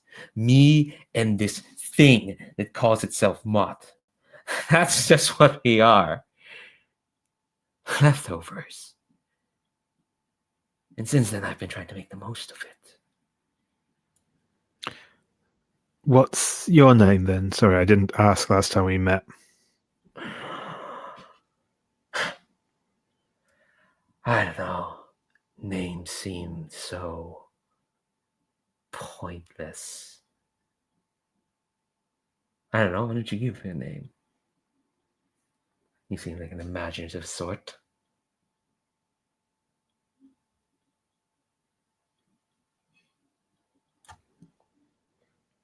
Well, let's go with Tom then. Tom. All right. Okay. Okay, it suits you better. Fine. Tom it is. So how can we help you, Tom? Well, I'm not sure, honestly. From where I stand, I see 3 more desperate sort of humans humans whom my other half have befriended in some way. What I want. Well, I don't know if I should tell you. I'm more curious what you three want. What are you three doing here? Well, there are people that are being hurt, and we want to stop that. That's simple as that.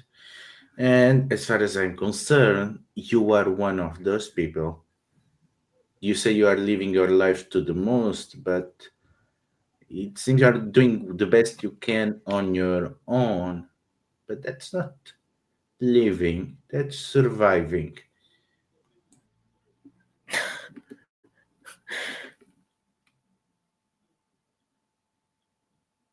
So you're offering me an alternative? Is that what it is? Well, your brother, cousin, seems to be doing fine with us. I don't really get how they're doing fine. Well, they are not as consumed by self hate as you clearly are. Because That cannot be good for you. because they don't know where we came from. They don't know. They think there's some great, big, grand answer to us. But there's no answer. There's just us. What's left? Well, you don't think too highly about as humans, but it's the same for us. Well, especially for us. And Nadine sneers at that. We came here not because there was some purpose for us or anything. No, we were sold as commodities to our own parents, just as everything else. We are really unwanted from the world. We are only accidents that are in excess to the plans of whoever has a say in the world. If you think like that, our generation and you has a lot in common. Aw, poor thing.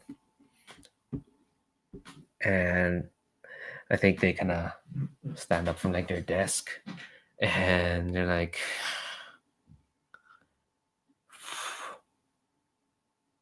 well, they didn't, I guess you only barely answered my question. I guess, are you here to right the wrongs of who came before you?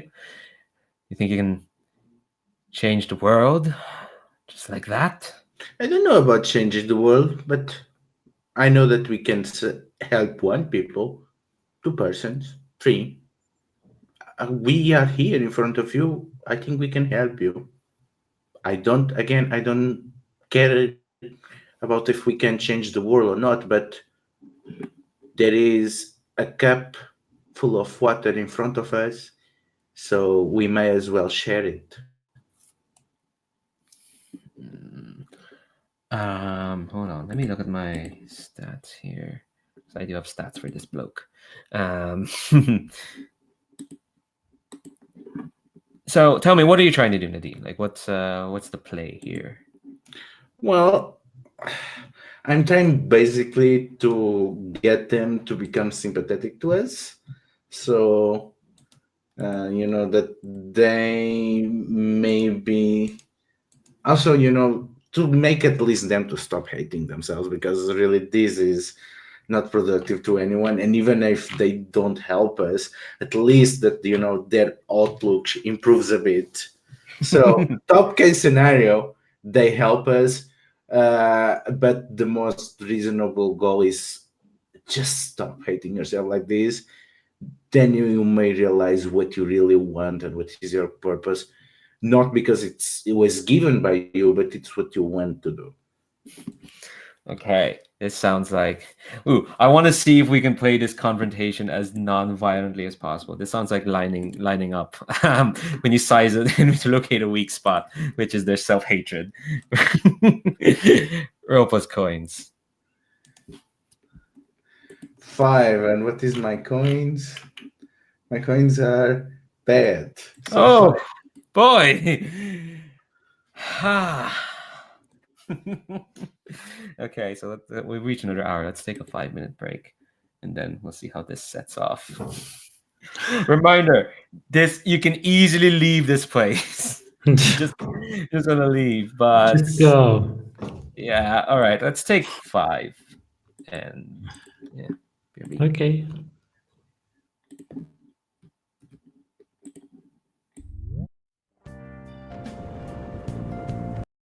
Tell you how to send me just a cage of bones. There's nothing inside. Will it always be burning down the walls? Is there a way for me to break? I'm a sharpshooter at post masquerade. I'm in both face and mind, all free for you to throw. I'm a sharpshooter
All right. Hello, folks. Okay. Let me double check something. Hmm. There we go. Okay, cool. So, how are folks doing? Folks okay? Cool. Yep, all is fine here. Fab. That's very good to know. All right. So, Nadine, you tried to appeal to to Tom's better nature. I think they just sigh and say, "Well, I guess if you're talking to my better half, they would have listened. Well, they wouldn't. They wouldn't need to listen because they already in the tank for whatever the hell you're selling. That's because they chose to live on your side, on your end, where everything's so material, so mundane. At least over here, this place, at least for me, whenever silly human comes by here thinking they've got a lease on this castle, they're not like me, who is of this place. And I think the three of you have outstayed your welcome. And I think before anyone can react, this is the price of the failure.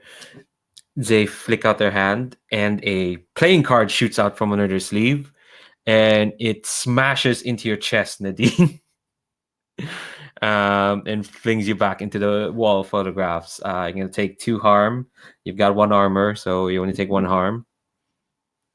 Thanks to your fancy coat. But yeah, you're going to be attacked. And I think definitely on their side, the office kind of like starts, the office around is kind of like start melting as if like it's their watercolors. And they're kind of like advancing at the 3 of you, being like, see, I know what I am now. I'm a refuse. I'm a leftover. I'm a wiggling piece of the void. And if that's what I am, then that's what I'm going to be. And what the void does, it eats idiots like you. I'll cut to you, Edo. So your friend Arthur there. Well, that's not your friend Arthur. That's what's left of your friend Arthur there. All angry and horrible and poisonous. You can see the doorway out. The 3 of you can just easily leave. But there's, this guy, Tom. How are you feeling, Edo, by the way? So I'm certainly surprised by the turn of events. Like this guy seems like such a nice guy, and then I think when I see this, I'm like, we came here for the doctor. These are all distractions. Let's go through. And then I try to run to where what's the name? All the names. Not AJ. Nadine? Nadine. Where Nadine is lying to help them get to their feet, so that we can pass through before this crazy Arthur, like Void Arthur thing, throws more cards at us. Okay, so it sounds like you're not I'm gonna do travel the labyrinth under duress. not exactly. No, 'Cause just you're, kidding. you're still kind of in the vicinity. So I think you're gonna need to make a roll to get you and like Nadine at least to where the exit is. AJ, you can get to the exit fine because you didn't get knocked out. So you're not fighting Tom. Tom. So this is a roll. There's a move, flow like water. When you perform a feat of daring athletics, you're gonna roll plus wands. Wait, is that coins or ones? Okay, so ones, I'm going to get that also give that also a 0. Cool. I'm going to give. Okay, okay. So I'm gonna roll. Ah, that's a 5. Oh dear. Yeah. So you you try to like get you get Nadine up to like help her get out of here. And I think ooh. Okay, hold on. Let me double check what people's moves are. Yeah. So you try to get Nadine up, and I think what happens is the Tom clicks like their fingers, and the photographs around start floating up from the wall and start like turning into like ropes and start wrapping around you, Ido, and starts like constricting you in place. Um, Take 2 harm. Okay. I'll mark that there. Gonna take 2 harm there. Ido. How much harm do I have here? 5 or Yeah, 3? out of 5. 5. Okay, 3 wounds, 5 harm. Okay. Yes. Wounds are things you can take instead of taking harm. Okay. Don't worry about this for now. But yeah. So, AJ, Ido's in a bind, in a photo bind. Nadine is still probably lying. It's probably just getting up to their feet. They only took 1 harm thanks to their armored coat. What do you do, AJ?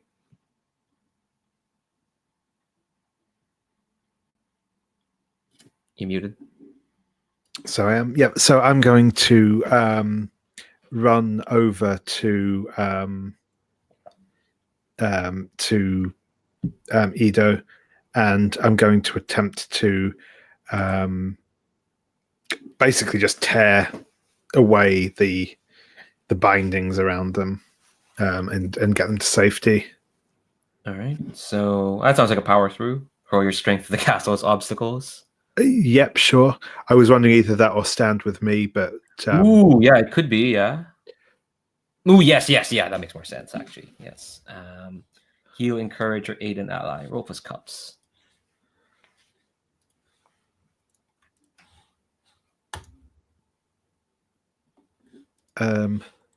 that's another double 6. So Nice. that's a hit. So All right. Thank you for bearing the weight of our crappy rolls. Pick one. So yeah, I'm going to choose the option to rescue Ido from danger. And fair. they also that they will also get a advantage on the next roll for the 10+. Nice. Okay. So let's continue, Nadine. You're standing back up. All 3 of you are kind of freed right now at the moment, and Tom's kind of like just is there toying with you to to much extent. Is it kind of like, all right, what's your next move? So Nadine, you still want to tempt them to the side of good, or? I think Nadine starts backing away towards the exit, kind of still curved over themselves after this, and as they are trying to regain their breathing and they feel their bruised chest, I'm not giving up on you, so don't you dare give up on yourself. And they back away. Okay. I think, is everyone gonna follow Nadine? And I think Tom kind of laughs at that. What a God, what a typical hero, thinking they know better than everyone else. I've already rejected your attempts Why try to save someone who doesn't want to be saved? You don't believe that. Don't tell me what I think. Don't tell me Nobody what I believes. I think it's the 3 years backing away. They're kind of like, do you know who needs saving? Your precious doctor. They need saving from their sins. Why don't you go attend to that? We'll meet again. All right. So, okay. So I think, yeah, the 3 year will back away. And I think the tenor of it, because you can leave easily enough. I think what I mean easily is that, like, you can just leave. But I guess Nadine's leading the charge. Are you traveling the labyrinth again, or is this a take shelter situation now? Should we take shelter for I do? Yeah. Yeah. Find shelter. Yeah, let's do that. Okay. So, So what's the find shelter move? What's Nadine's gonna the roll that since she's that they are leading. It's find shelter. When you search for a safe place to recover, roll plus wands. Okay. Something. Oh shit! I was gonna say this is actually something I'm good at, and I got a 6. Oh no. Does anyone want to help? So how does that then- is that stand with me or No, it's just a help. I can help. Okay. What do I need to do to help? Basically, what does it look like when you're when you're helping? At least in the camera. So basically this would be me giving like directions, or like this would be probably us discussing like, oh, maybe we should go left or we should go right, or and then this would be probably like, no, we should go left, no, stop, don't go that way. Like that's probably what, like the way I imagine as we're like going through this labyrinth that I don't even recognize. It's probably just me trying to Oh shit. understand how this labyrinth layout is, so that we can find a place that is safe. All right, actually, that's one option. I just realized there's another option in this new edition. And yeah, technically you Trace, I think. kind of, but I want you to save your traces. You need your traces for something else. Yeah. Yeah, normally they need the covenant in the old version, but in the new version, there's a crew covenant. So everyone just has like a covenant with like the posse, the group, normally. But that's one option, is for Ido to help. And I think that still kind of happens in fiction. There's another option. When you roll and the result isn't what you wanted, say what you do that would disappoint, upset, or betray a covenant. Lower its rank by 1 and reroll its dice. So that's another option for you, Nadine. You can either accept Ido's help, or you can push yourself. Or just say, accept shut up, I'm gonna. yeah, I'm gonna accept Idus' help Okay. because Mott is not here, and I don't know how to disappoint them now. Yeah, that is true. I mean, you know, it'll come back to wherever they are. No, it's fine. All right, so give them a dice to roll as per like disadvantage. So, let's see. You rolled a 3 and a 2, right? So you're gonna roll. Let's see. A 3 and a 1. Oh, 3 and a 1. Oh, okay. So yeah, roll the third die. Yeah, so I have a 6. So I have an 11. Whoa. Okay. All right. From nothing we go to everything. This is how Yeah. this works. Hell yeah. All right. I'm So really good at giving directions. I should always set shotgun. all right. So I think, yeah, you go through this door, and again, it's another like featureless linoleum corridor. You walk, you run through it away from Arthur's office, and you burst into another door, and it's another office, but this time it's a regular sized office. It's fine. It's nice. I think you've actually been here before, Nadine. This is Richard's office. This is Richard Boulet's office, and so it's like, how do you describe that place again? I say that it was your typical history teacher officer, and but then you have this wall full of mementos of their old travels and archaeological expeditions and whatnot, as well as gifts that their friends that are still on the field keep sending him. Hmm.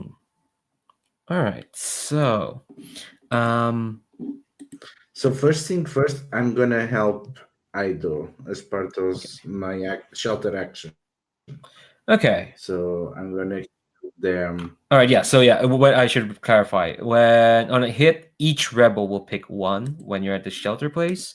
So you can either treat another rebel, heal 2 harm or the lightest wound, encourage another rebel to get fleeting advantage, or use your playbook shelter move. Okay, so I don't have my playbook shelter move Oh, I yet. should put that. I should put that in there. Give me a sec. Let me see. Where is it? Oh, so is that a move I can take even though I haven't hit Shadow 1? Oh, Or actually, you have hit Shadow on. Now that I remember, now that I realize, because you added another stat, so you have hit Shadow on. But yeah, no, you always have your shelter move. Let's see, right? okay. Okay, I'm going to get if I had Oh, got there the it is. meh. I could always just mark static to get Tom to join us, but now it's too late. Um Nope. okay. What's my playbook's shelter move? Let's see. I just put it in. Oh, I'm getting back to the Excel thingy. No, not Excel. Google Sheets.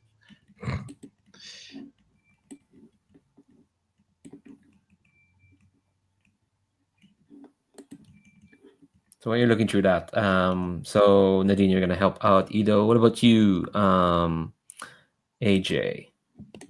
What is your shelter move actually? Hmm. Yeah, my shelter move probably isn't super useful, given we're in the amount of time we have left. But no, I think what I'm going to do, actually, in fact, what I'm going to do is, as we take shelter, I reach into where isn't that relevant. I'd reach and pull out like a kind of tub wrapped up in a sort of checkered tablecloth, checkered tea towel.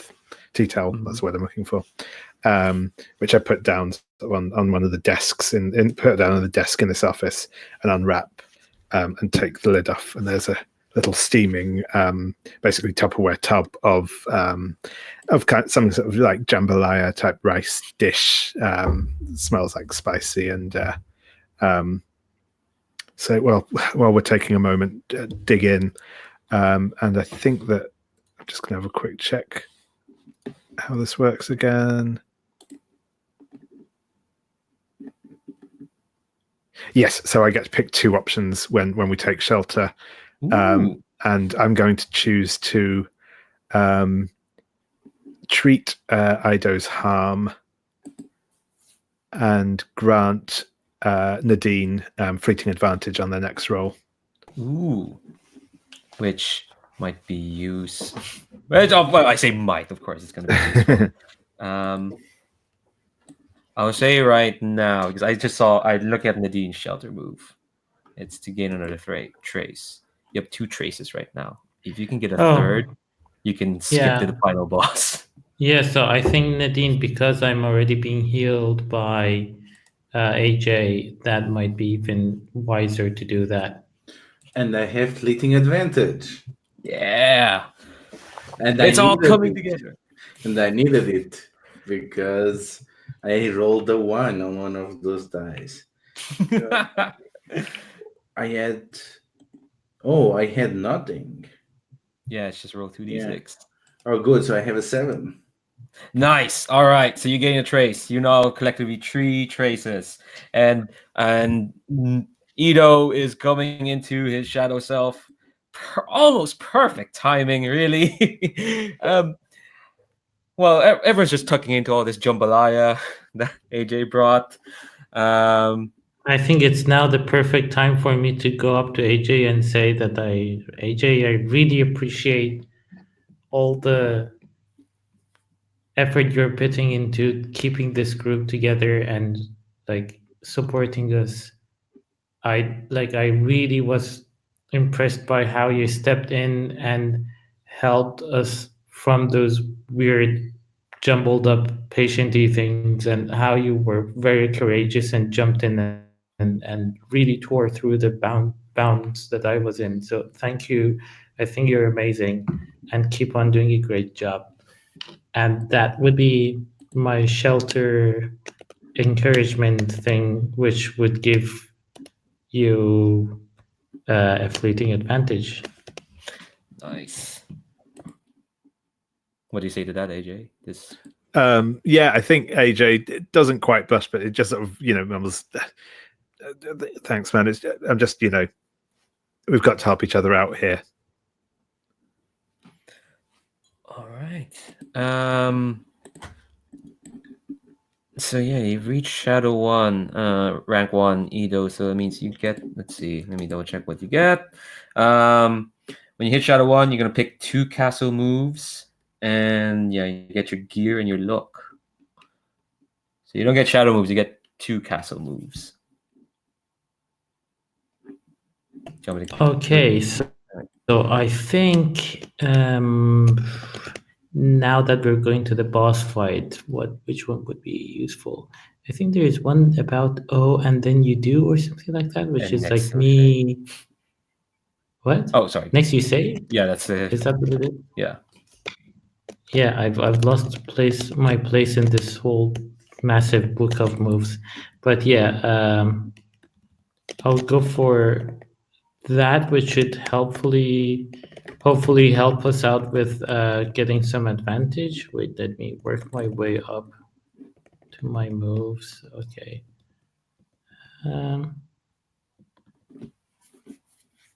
Okay, I still haven't picked my coins, right? Yeah, no, you haven't yet. Okay, great. That's gonna get the Actually, plus wait, no, you got a 0 in coins. Okay, coins 0 is and 0. ones. Okay, I'm going to. So, what's the difference between the shadow moves and the other moves, castle moves? Castle moves are just what you get when you get Shadow 1. When you reach a rank in Shadow. Shadow moves are what you can earn when you get more Shadow in the future. I think. Oh, so I can only pick from First in the Fray, Yes. Inspiring Healer. Oh, okay. So do next you'll say and tactical. Wait. Yeah, that's the safest. Okay. I'm gonna go for the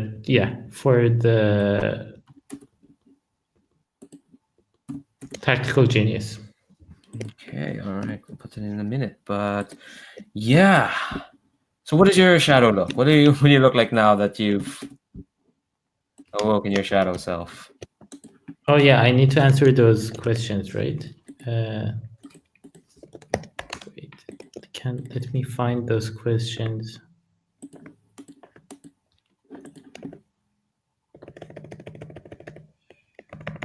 Because I think there's like questions that you answer when you get the shadow. Basically, you're gonna pick a gear. You get a signature weapon of your choice, and then you're gonna pick one from 3 things that you're gonna have in every delve. You just pick pick those 2 things, and then you'll figure out what you look like. Okay, so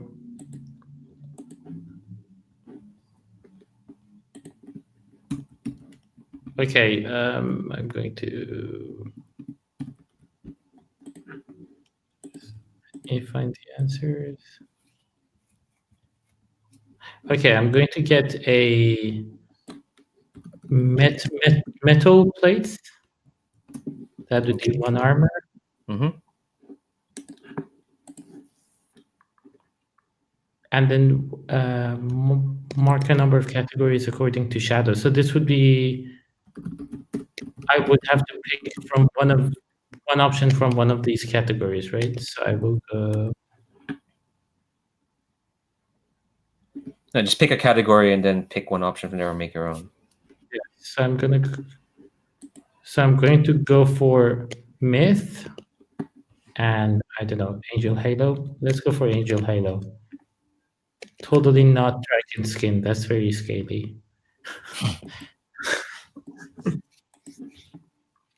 All right. So the three of you are all gassed up, so to speak, full of jambalaya. Suddenly, to the dean, you feel a clarity about this labyrinth. It's like, oh, we know where the you know where the doctor is, so to speak. And yeah, what does it look like when you like use those traces to bring you to the heart of this shard? So my notebook starts to shine and it flips itself in a full circle. And inside the shining circle there is a representation of this ward of the castle, and it is the album of photographs, and it's flipping on itself, and it is stopping on the last page. And the last page, I notice that the photograph is moving, and I see the doctor. So Nadine expands that, and I think we can go through here. Yeah. So the three of you step into this photo, step into this photo. Okay, fucking hell. Yeah, they step into this. You step into this photograph, and I think when you walk in, you're in this like, I think. Ooh, what is the heart of the shard look like? Actually, yeah, you tell me. What does the heart of this hospital look like? I'm imagining you're in a circular room for sure. Yeah, then I reckon it's like an operating theatre, but one of those, like the old-fashioned ones where it was literally a theatre where they had all the seating around it so that students could watch the operation being done, sort of thing. Yeah. Okay, yeah, cool. So I think you walk you step into the photograph, and yeah, you're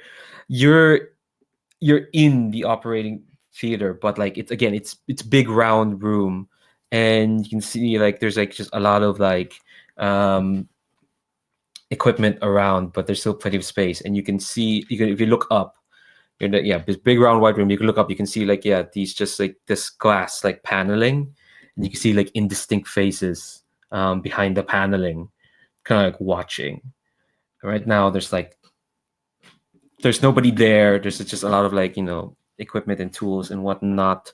But again, come back to the dean. The picture you have is kind of like pulsing. So once in the heart of the shard, you can use a key to the vassal's heart to summon them for a final battle. So what does that look like?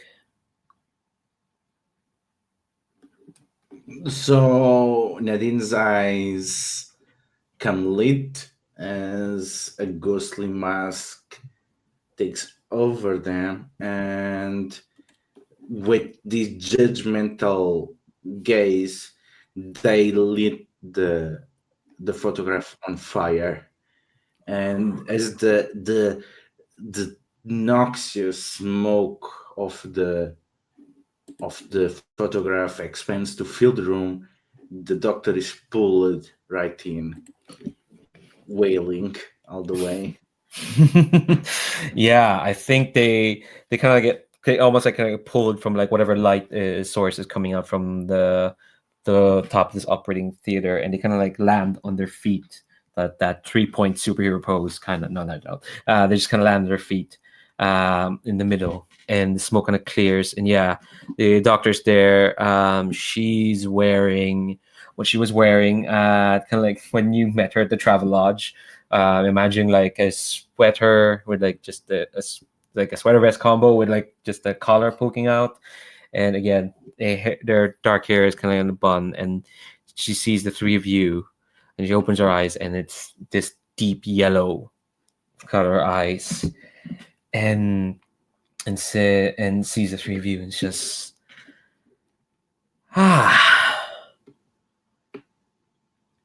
you three. Well, it took you long enough. I've been expecting. Well, to be frank, I was expecting more.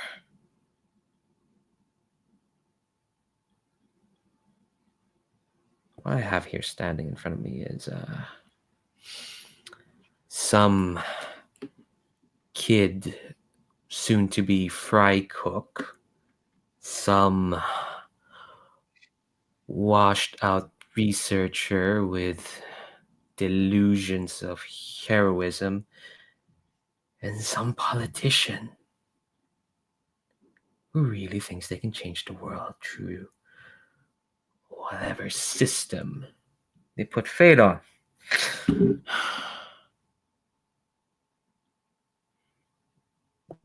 Well, hi. Nice to meet you too. Nice to meet you, Ido. I already know the other two there. Mr. Bordero. Boudreau? Boudreau? Is it Boudreau? Sorry, I had to double check. She didn't make those flubs. I made those flubs. And Nadine Piaget.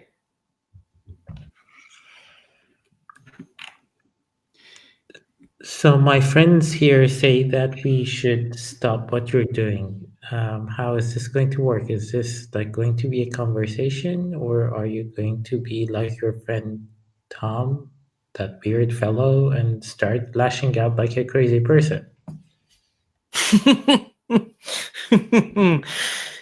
Tell me, Ido, do you really think you can solve this with a conversation? I mean, you probably know politicians can move mountains with conversations. Politicians are a means to an end. So is that your end? What is your end? Well, my end, for my part, is terribly selfish. Because there's a point where one realizes that you put your faith in the world, you put a faith in people, and you put a faith in trying to make things better, and the world just kind of spits in your face. So, fuck it. And then you make them worse? Is that how this works? No, no, no. I mean, this operation is simple. I give them an escape. Just a little bit of an escape from whatever troubles ails them. And in return, they let me be my best self. You're just another addiction peddler. Instead of addressing the social disease that causes them, you exploit it. I have only one question for you. How is Volier involved on this? Boule. Oh, dear Richard. Why, are you concerned? Are you scared for Richard? Don't you know what ails him? Don't you know what's wrong with his heart?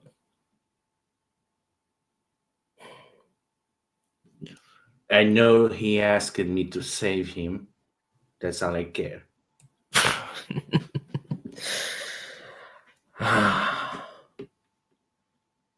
Then you probably have better things to do than picking fights with me. Why don't you go save him? Why don't you address what's happening to him, his poor heart about to give out?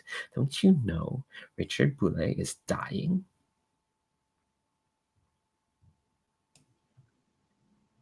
We are all dying, but some of us are killing others and calling it a mercy, Doctor. It's a mercy I'd extend to you, if that's what any of you would prefer.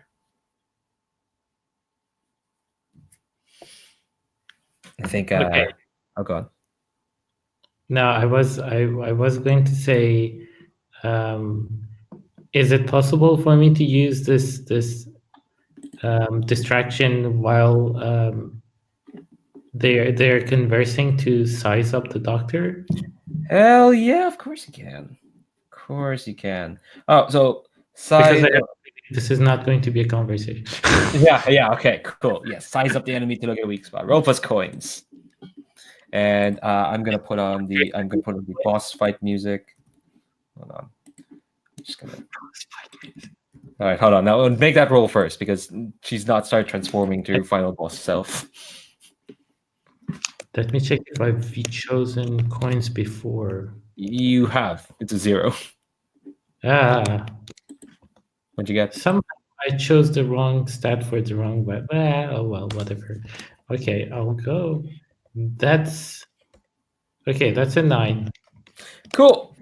So on a hit, you find an opening. Say where it's coming from. The environment, a chink in their armor, a flaw in their fighting style. What's the opening to your eyes from just what you're watching? What's the cost of 7 to 9? We'll get to that. Just So I guess there's so we're in this long in this big what is it? circular room. Yeah. Kind of like a is this like a because I know there's like this massive light source, you said? Yeah, from the ceiling. That's what's illuminating this operating theater you're in. Yeah. So I guess there's like operating theater, lots of knives and sharp, pointy things. Yeah. I think I catch a glimpse of a tray behind the doctor of these like large scalpels and things, and I think that the point being that if one of us pushes her probably hard enough, if this turns into a fight, then we could probably push her onto those large knife sharpy things. Okay. So on the 7 to 9, you're gonna pick 2. The foe sends an attack your way. The opening only lasts a few moments, or the foe sees you coming and you'll have disadvantage using the opening. Oh shit! You had fleeting advantage. From way back when. Roll an extra d6. So Ooh, nice. yeah, I forgot about that. I mean, and this is gonna be. I got a 4. So add that to your other highest die. So that's my highest die was 4, and then 4 and 4. Okay, so you went up from a Last yeah. Okay, so you're still in the same bracket. Sorry, well there we go. That disadvantage is gone. That advantage is gone. But yeah, pick 2 out of the 3. The foe sends an attack your way. The opening only lasts a few moments, or the foe sees you coming, and you'll have disadvantage using the opening. So you gotta pick 2. I'll pick the foe sends an attack my way, and it's going to last for a short while. Okay, so here's what happens as I put the boss fight music there. I think this conversation is happening. I think she says, "I can show you mercy, if that mercy if you want." Starting with our crusading politician over here. And they click their fingers, and the wall behind you opens up, and there's again that crowd of I'm sure this is correct. Yes. There is that crowd of patients from the garden kind of mob in, and they start piling out almost like like a wave. There's like 10 of them, but like it's a wave of 10 patients, and they're gonna move around you to isolate you, Ido, away from the other two. The other two, I think you'll notice what Ido noticed as well: the knives and scalpels, the tray near her. Let's cut to you, AJ. What do you do? Yeah, so I think that noticing this fleeting opening in the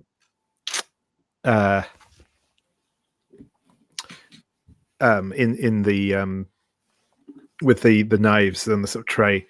I think AJ is once again, like he did in the last fight. He sends out like snaking vines from the from all the wreaths on his arms again, that they kind of look like they're going towards the doctor.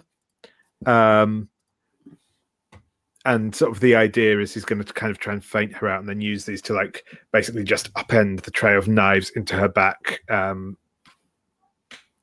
Nice. All right. So that sounds like you're striking with stealth and guile. Is that what that sounds like? Yeah, that sounds good.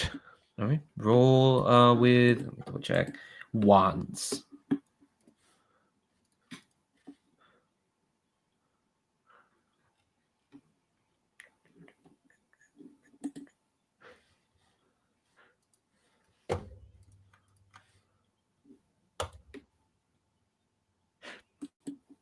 Unfortunately, that's a miss.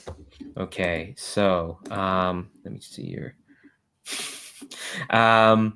Do you want to push to say you want to do the disappoint, upset, or betray a covenant to reroll, or I can't really think of anything, so no, I'll. Yeah, you don't wanna disavow Lily over there. She's not here to hear you. I think. Oh, okay. Here's what happens. You're as you do it. I'll not visit you in jail, Lily. As you do it, you're gonna do it. Actually, the vines jump up from the. You jump and you fling the scalpels at her, and they kind of they embed under her back, and then she just kind of like smiles at you, and the scalpels clutch into her, or like just melt into her, and then she just kind of like raises a hand as if like to do what you're doing, and then those scalpels shoot out of her palm. And as she's doing that, her skin is kind of turning into this like silvery sheen, this like, T1000-esque sort of vibe as she shoots his scalpels towards you, AJ. And since this is a fail, I can do whatever I want. And yeah, you are gonna take. Let's see. There's no. Yeah, you're just gonna take harm as appropriate. This is gonna be 2 harm to you. As like you can probably like block some of those scalpels, but they're gonna like tread through you. And that opening's gone. So take 2 harm. And come to you, Nadine. Oh, sorry. I was gonna say I think I'm going to mark my my major wound to block that harm. And all right. And I will take the option that I'll basically get advantage on my next attack from the frenzy. Ooh. Yeah, what does that look like when you frenzy? So yeah, I think it's like less. It's not kind of like he doesn't look like super angry or anything, but I think as the scalpels like embed into him, he just very methodically kind of reaches up and pulls each one out and drops it to the floor. You can just sort of see the determination burning in his eyes. Nadine, we cut to you. What are you doing? So did that waste the opening? Yes, the opening was only for a few moments. Yeah. So I guess it's my time to create an opening. Hell yeah. Yeah. So as EJ is closely tangling, there is a sharp violin note, and then you can see Nadine rushing towards them. Hey, eyes on me! And they start threatening her, so to get basically to tank her, so that their focus is on them. All right, that sounds like a. Let me see. Sounds like a confront them head on.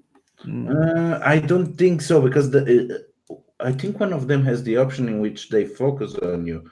Which one it is? No, that's line it Yeah, up. line it up. The phone makes you their highest priority. This is exactly what I'm aiming for. Oh, okay, all right. Okay. Oh, so you're lining. Yeah, you're lining up. Okay. So roll plus coins then. So 10.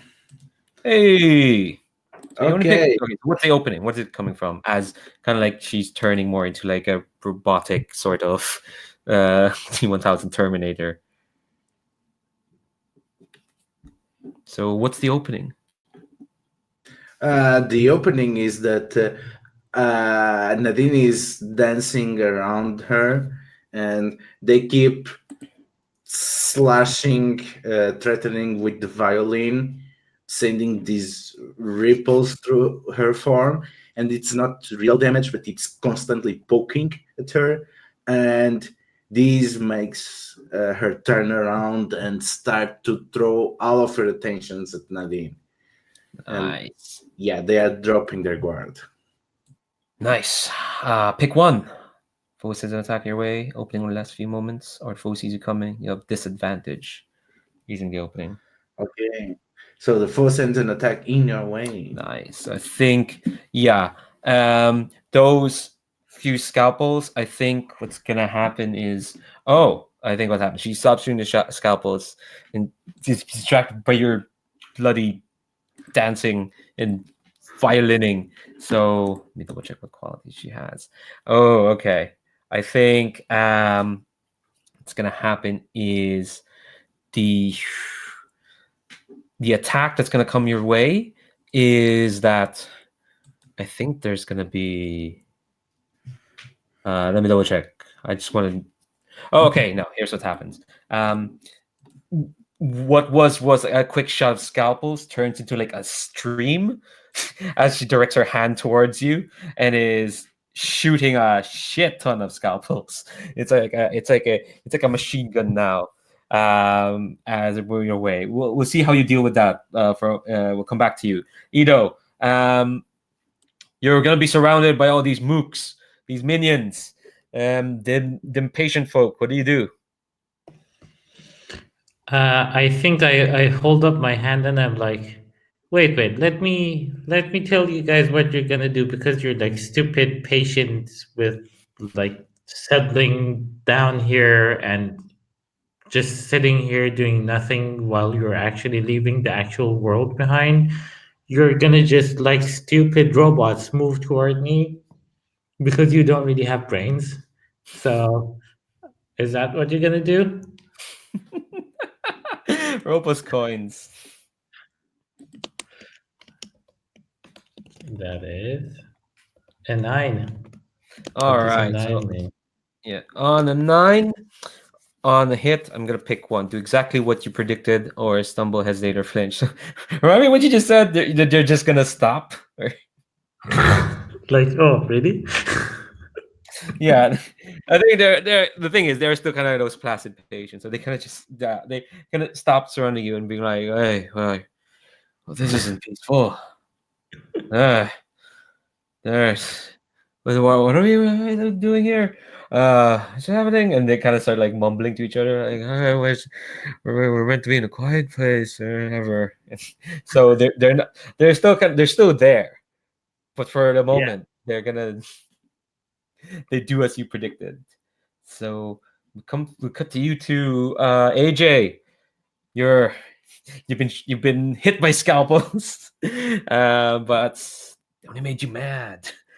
And you see, yeah, there's an opening right now with the doctor concentrated on Nadine. What do you do? Yeah, Uh, I think I am just going to do the obvious, and I'm just going to charge towards her and hit her with the with my cord stuff while she's not looking. Nice. Rope of swords. That's a strike with physical force. Well, that's a 7 thanks to the advantage. Nice. Thanks. Right for that. So on a set. All right. So you whack her in the head, I assume. Yeah, or I was thinking probably like across the back, but yeah. Ooh. Okay. So across the back. I think yeah, you're gonna send them smashing into like a bunch of like operating equipment and computers. They're gonna crash into the wall. And you hear applause coming from the viewers, from the people watching the operating table. You hear like yeah, clap, clap, clap. Obviously, smash them. And so on Sunday night, the Arctic gets to pick one. Ooh, I think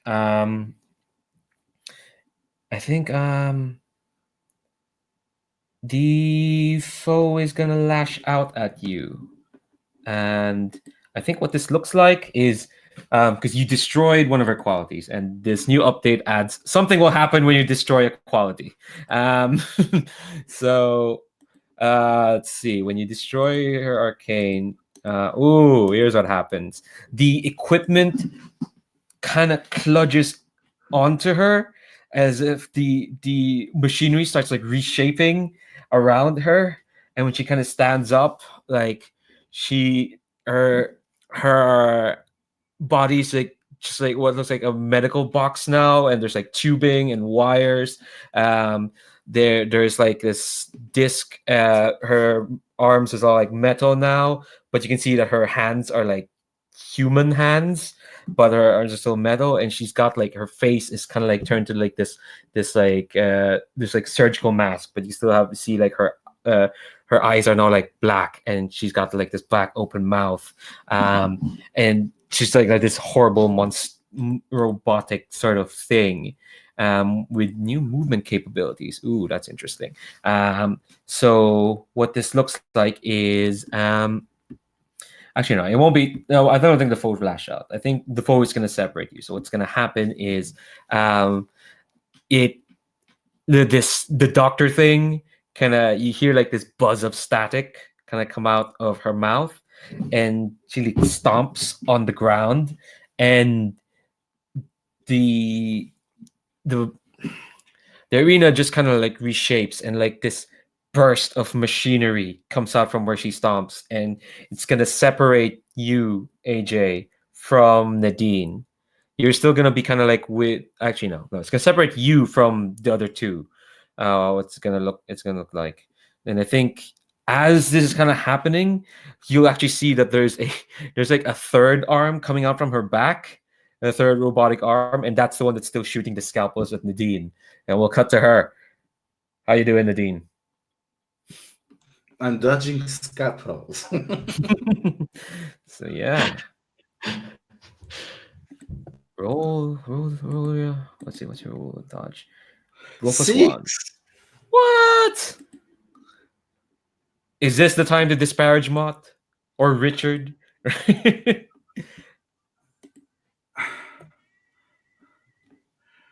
I think it's time to disparage Richard. So basically, I think this is happening. She keeps taunting me about Richard, Mm-hmm. and as I block one of the scalpels with the handle of the violin, as the thud goes against the ropes, I just go, "You think you can use Richard against me? You are severely wrong, and you underestimate how much, how much." And Nadine goes, "How much say he has on my life?" And with that, she pulls the scalpel and crosses it across the strings of the violin. She tries to rebound the attack. So I get to reroll, right? Yes, that's what happens. You get to reroll your dice. Okay, so now it's a 10. That's great. All right. So on a 10 plus, on the 10 plus, you're gonna pick two, and I know you have an extra thing, but before you do that, you pick two. You can avoid taking harm. You can avoid getting separated from the others, losing something valuable, or you can create an opening. So I avoid taking harm and I create an opening. Nice. So I think the taunting of Richard takes point, and hold on, I need to put a picture of kind of what I'm basing what she looks like right now. Oh no, I don't want to save the photo. No, it's gonna open another window. No, damn it, Google. Ah, God. This is no, I don't want to save it. So so she lets out like this like shrill static scream as she kind of like directs her attention to you. Sorry, that's the very first appearance of the Cyberman. That's what she kind of looks like right now. So so the opening is that, yeah, well, kind of the same playbook. She's directed her attention towards you, but because you're super cool at dodging, you almost kind of bend time with the you're super cool at that. Time seems to slow for everyone as she kind of like, after she does that stomp, it's not just like the third arm. So imagine that Cyberman has a third arm on their back. They kind of like almost, they just swivel their direction towards you, Nadine. So if you can perform your next action within a few seconds, it'll have advantage. You have laser eyes. I'll just say that. Yeah, But what do you do? What do you want to do? I think that's exactly what I'm gonna do, especially considering the stun effect of my violin. That's when I just, as basically she's reeling from one attack, I just put a hand over my face, and there is the skeleton painting and the mask of Mardi Gras, and then I just unleash the sheer chaos of the void and judging stare. Nice. All right. Roll. That's a strike. With sorcery or physical force or insight. What's up? What do you think? Well, it does not really matter unless it's stealth, so I'm gonna roll just +0. Well, you roll with advantage. Oh, I roll with advantage. Yeah, Oh, because good. that's what bend time gets you. Well, it does not matter. It's a 9. Nice. All right. So on a 7. All right. So yeah, you strike on it. I should be marking these. X. X. Okay. So if your judgment stare smashes into her face, and that stops like the flow of shrapnel and scalpels at you, and it's gonna smash it like to the other side of the arena. And let's see, 7 to 9. Trying to pick one, and yeah, I think. I think what's gonna happen is the where she kind of smashes in the theater, cracks start to like fall. Cracks start to like emerge around the operating theater, but they're kind of like cracks in a mirror, and you feel and you feel something like seeping out of the cracks, like this inky, horrible, blobby sort of void oozing out of the cracks. They're not going to be there yet, but what's going to happen is So the arena is going to be reshaped. New threat is yeah, introduced. and they must make a choice because I have pinning fire. Ooh, yes, yes. Yeah, I just hit them with a ranged weapon. Yeah, Jesus, that's a combo and a half. Yes. Those two moves. All Yes. right. So I think what's gonna happen is just to in the interest of speeding things up, because I love y'all. The doctor thing, the doctor nearly said doctor man.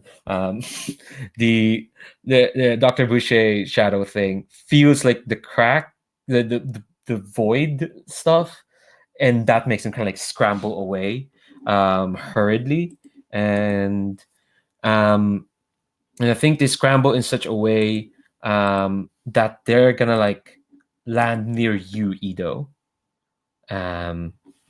And but they don't notice it because their attention is suddenly on the void stuff that's crawling through the cracks. So Ido, what do you do? And what it does is that there's an opening there. An opening where? Sorry. There's that's how kind of like defeating this boss works. You need to get an opening, and then you can strike. You can only strike when you have an opening. So right now there's an opening. Okay. I think my problem is being surrounded by these confused, mumbling patients. I guess I'll just ignore them for now because they seem like they don't know what they're doing. So I'll just go through them, like just sneakily. If that requires a roll, let me know. No, they're still confused by your previous move. Yeah, and then I'll.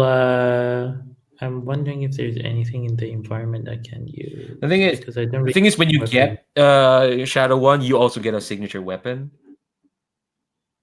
Oh, You get to I define think that. What is that weapon? weapon was this. There is a sword. Oh no, that's I an think. extra that you could have gotten, but instead you went for plates. No, you define your own signature weapon. Oh, so I can just pick my own whatever weapon. Yeah, like Nadine went for a violin, AJ went for a quarterstaff. What's yours? I think what's let's see. I guess I'm going for more like not like two like a pair of katanas. Can I go for a pair or does it have to be a single? Yeah, you can go for a pair, sure. Yeah, I think katanas are fine. And then I try to just straight out attack, like that would be with swords, I guess, right? Okay. All right, that sounds like a good physical force. You're gonna roll with swords, yeah? I'm gonna pick +1 because this is like the boss fight Okay, for the swords. that's fine. Even though it doesn't make any sense for this kind of playbook, but yeah, whatever. That gets me to a 12. Nice. Oh, that's really cool. All right, so Spinning katana moving thing. God. All right. Okay, what's gonna crack here? Okay, all right. So you kind of slash through. You just spinning katana attack. Sure. Why the hell not? And yeah, you slash through like the tubing, the wiring, the metal struts that's like in front of her, and you kind of tear apart that structure that's on her chest, and all that stuff's kind of like this silvery like figure with this blank face, and they're kind of like staggering back. They're staggering their back towards you. And I'll say right now, just to be clear where everyone is, she has one quality left, so she's nearly down. And I think like where you cut her, she's like bleeding around, and I think like she kind of like staggering back as she tries to like choke out some words, with you, Ido. And something along the lines of, I'm giving them peace. I'm giving them a quiet place. What can you give them? What have you done? What have you been able to do? All you do is talk. Well, at least I don't keep them in some shadow place forever. And as I say that, I continue stepping toward her to keep using this opening. Well, no, you've used up the opening because Oh, that's. what I mean, like this whole confusion and staggering around. Mm. But I think if I want to attack, I will have to use the confront thingy because there is no opening, right? Yeah, exactly. Yeah, let's cut to AJ, who you were kind of separated from the other two by this like wall of machinery and whatnot. I think you can hear swords and katanas going on the other side, and yeah, you can hear her like choking out, like, yeah, what have you done? And Ido being badass and whatnot. What do you do?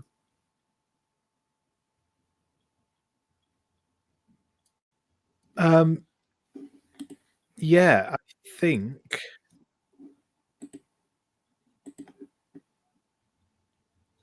that I'm just going to yeah,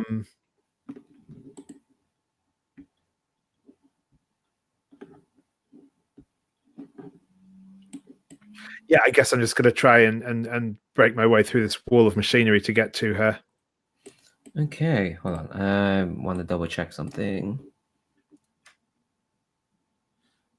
Ah, all right, cool. Sorry, I just looked up to see like what the what's it called? The castle move for the lovers is. That would have been really cool. All right, so power true. I think that's power true. Yes. Oh yeah, that's a 9. Nice. All right. So yeah, destroy an obstruction. I guess that's what you're gonna pick. Yeah, that's right. All right. So you're gonna burst through, but I think that kind of like aggravates your wound a bit, so you're gonna take 1 harm. Sure thing. All right. So yeah, you burst through, and yeah, you see kind of like the cyber doctor. God damn it. Kind of like staggering back. You see Ido wielding 2 fucking katanas. What the hell? And what you see that probably like Ido sees, and I'll just give it to you, is that behind the doctor, Dr. Boucher, all that stuff that Ido kind of like ripped off, it's slowly like forming something behind her back. It's slowly like forming like another arm that's attaching itself to the doctor. What do you do, AJ?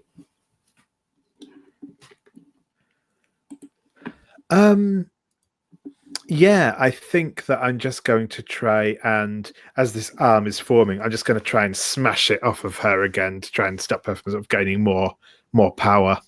Ooh, so sounds like a confront. You're confronting danger head on. Indeed. That's the swords.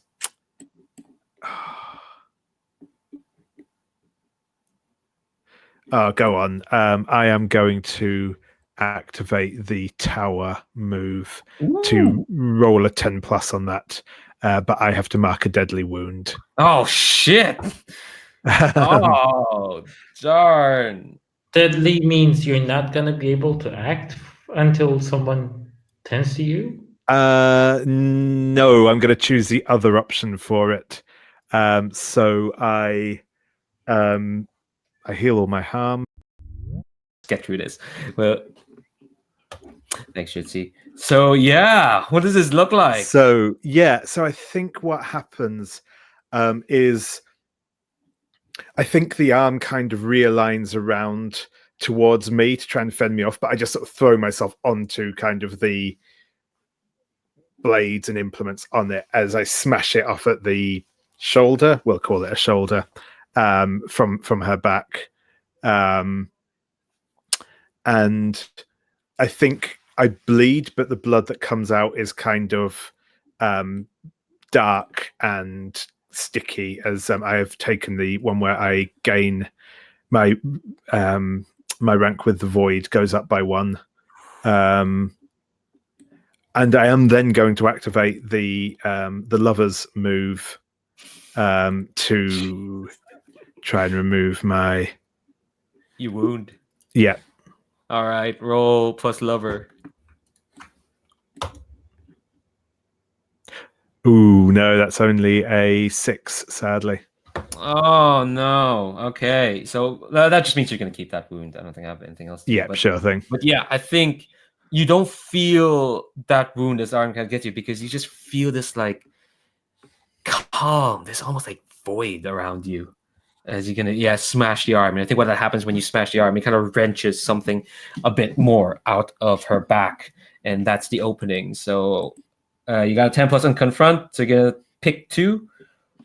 So I think I am fearsome and commanding, and the foe will only focus on me. And I take 1 less harm. Let's go with that one. Okay, cool. Well, that was just gonna be that was gonna be 2 harm, so you only take 1. All right, yeah. So they kind of focus on you. That's part of it as well. They're delirious because like you destroyed the sucker punch that she was gonna hit Ido with, and you're full of void stuff. So she's focused on you. There's an opening. Nadine, we come to you. I guess after the initial backlash, Nadine just disappears on the background. And as soon as the opening appears, Nadine just sneaks and flank attacks her before she can recompose herself. Nice. Stealth and guile. Yes. Wands then. 5. Come on. Okay, so you betrayed Richard. Do you want to betray Mott? Or does anyone want to? I hate everyone. Screw this! Rick you, Mott! Does anyone want to? Oh, go on. Yeah, no, I'm happy to help with that one. So I will roll a You're giving them a die. yeah. So I'll roll that one at the bottom for me. It's only a 2, sadly, which I don't imagine is going to help much. No, it's No. with the 6. Okay. And there only one person can help, right? Yeah. Once that's done, well, Okay. it's not gonna happen. So, all right. So here's what happens. You're stealthy enough, for sure. You get to the doctor. But the thing is, before you can get to her, you feel like a lot of arms grab you and pull you back as like the patients have been like, oh, hey, no, we're here to help the doctor. She helped us. We're gonna help her. And they're going to drag you away. You're going to take 2 harm. It's going to drag you away from Is her. it piercing? Nah, these are they're patients. They're a bit clumsy. Okay. I'll come to you, Ido. The doctor is still concentrated on AJ. Opening is still there. I think. At this point, you're just handing it to me, right? Yeah. Just roll. Yeah. Yeah. What do you do, Ido? What do you do? I don't know what you're gonna be doing. I don't know. I have to talk to them. Have some tea with them. I don't know. What are you doing? I don't know. I think I'm done with the talking. This doctor has shown me that the tongue doesn't really work. The brain doesn't work. I guess I'm just gonna go with the spinning katana weirdness. Oh my god. And that worked really well last time. So let's see. I have my +1 sword, so I'm gonna just go and strike. Modified total is 7. What does that mean? On a strike. Where's that? That's a 7. Oh, okay. All right. Yeah, on a hit. All right. So describe to me, what does it look like when you shred this cyber doctor apart? Oh, is this the last one? Yeah. This is Okay, the last great. quality. So I guess this is just like I'm so freaked out by this place and this weird doctor that grows arms and throws like knives like machine guns, and like there's this arm that just keeps reattaching and stuff. Like I just go berserk and just throw myself at the doctor, and like there is like so many, like at some point I'm just like randomly poking and stabbing and slashing and like going totally crazy, because like this is me like this is the point where all the stress and all the uh like pressure of this whole situation is let loose on this poor doctor. Well, not really poor, but I was gonna say, like, wait. this yeah, like yeah, that's pretty much me going all out berserk on with a pair of katanas, and hopefully no one will be in the way as I just let it out. Yeah, I think there comes a point where you are just kind of like you're hitting, you're smashing, and I think it's just yeah, you're just hitting scrap now, just hitting scrap that's kind of shaped like a human, and I think again, the viewers in the operating theater give you a clap, and I think the patients kind of stop. They let you go, and Nadine, as I kind of like watch dumbfounded as Doctor's been beaten up. And I think there's a moment, yeah, there's a moment of calm. I don't know about you, AJ. You're probably just barely standing because you got 2 wounds, but yeah, it's a moment of calm, and yeah, I think there's a point where you just stop hitting, Yeah, you know, like and total silence. What did I do? What's happening?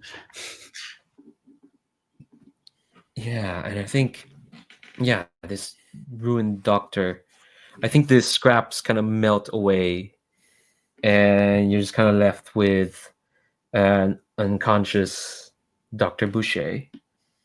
And I think you feel like the 3 of you feel like this power kind of like flowing out of her, this hold that the castle had, or or the hold that she willingly took from the castle, whichever one. This power, and kind of like, yeah, the power they've gathered is yours to control now. That's what happens. You've defeated the doctor.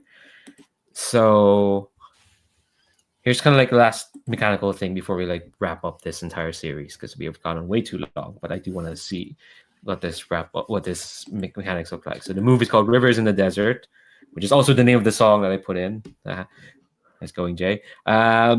And yeah, a number of rebels up to the vassal's rank can pick one of these, starting with rebel with the highest shadow and working down. So this was a tier 2 vassal. Just to be clear, that's why it took a bit longer to beat her. So there's some power here, and you got 4 choices. Reformation. This is where you make where the vassal confesses their crimes and make reparations. Urban renewal, where you can pick a neighbor of the city and you can push the castle out, make it a better place for you and for me. I'm quoting gospel songs. I'm sorry. Healing. You can erase a black mark from one of you. Or expropriation. You get a new role. You rise in station. You get a new resistance. Does anyone have any idea of what they want to do with this power? So, what is the priority and how many people can pick? 2 people can pick. I've already done one of these before, so I'm happy to sit it out rather than like do any sort of tiebreaker.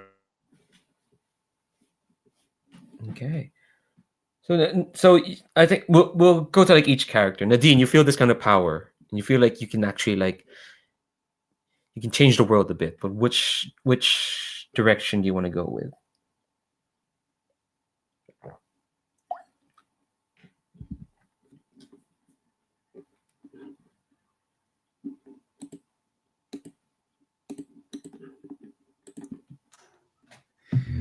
Nadine feels this power and they look with disgust at her.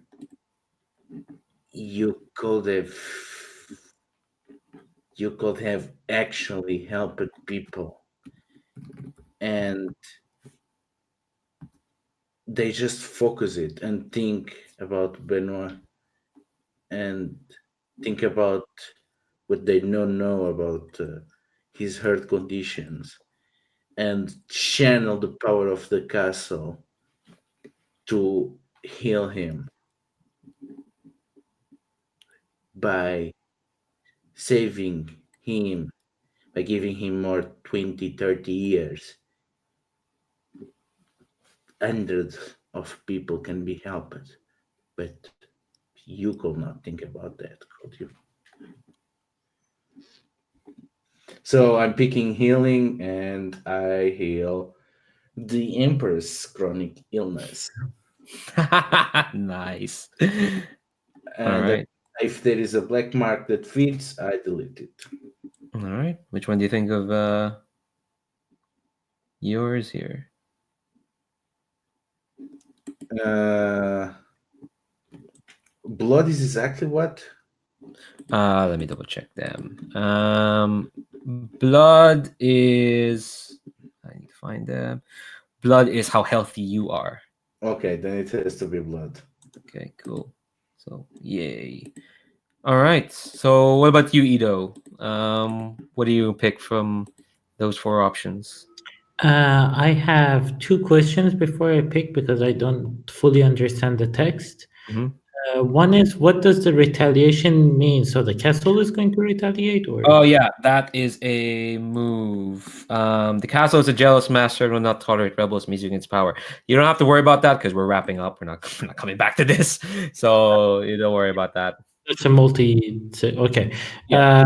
And so the move says that we gain a safe haven, but the urban renewal also pushes the castle out of this neighborhoods. So how are we then getting a safe haven? Isn't the castle the What is safe haven? Oh, no, that's this is not the first vassal you've defeated, so don't worry about that. Okay. It's like the So, second. okay, I'm going to go for urban renewal. I think this place has been abused by this doctor, and I'm going to push it out of our neighborhood. I think whatever we do with these patients, teaching them to integrate and be more effective at society is going to be much better at keeping them brain dead in some weird uh, shadowverse. So it's going to be probably uh, like my new project on helping them get into a different life. But whatever it is, it's better than this weird place. Hmm. So I channel that power of like the raw power and focus it back into the castle and try to push it back or destroy it or however that's going to work. Okay. So yeah, so you're gonna get a covenant with the world, with the world, and yeah, I think this hospital crumbles around you. I think it fully like does that melting thing that Tom was doing, but instead it just leaves behind. Um, I think leaves behind. You're all kind of like on this platform, and you can see like you're in this like garden, and there's a doctor there still unconscious, and I think you push back the the castle's influence. So the world kind of is pushed.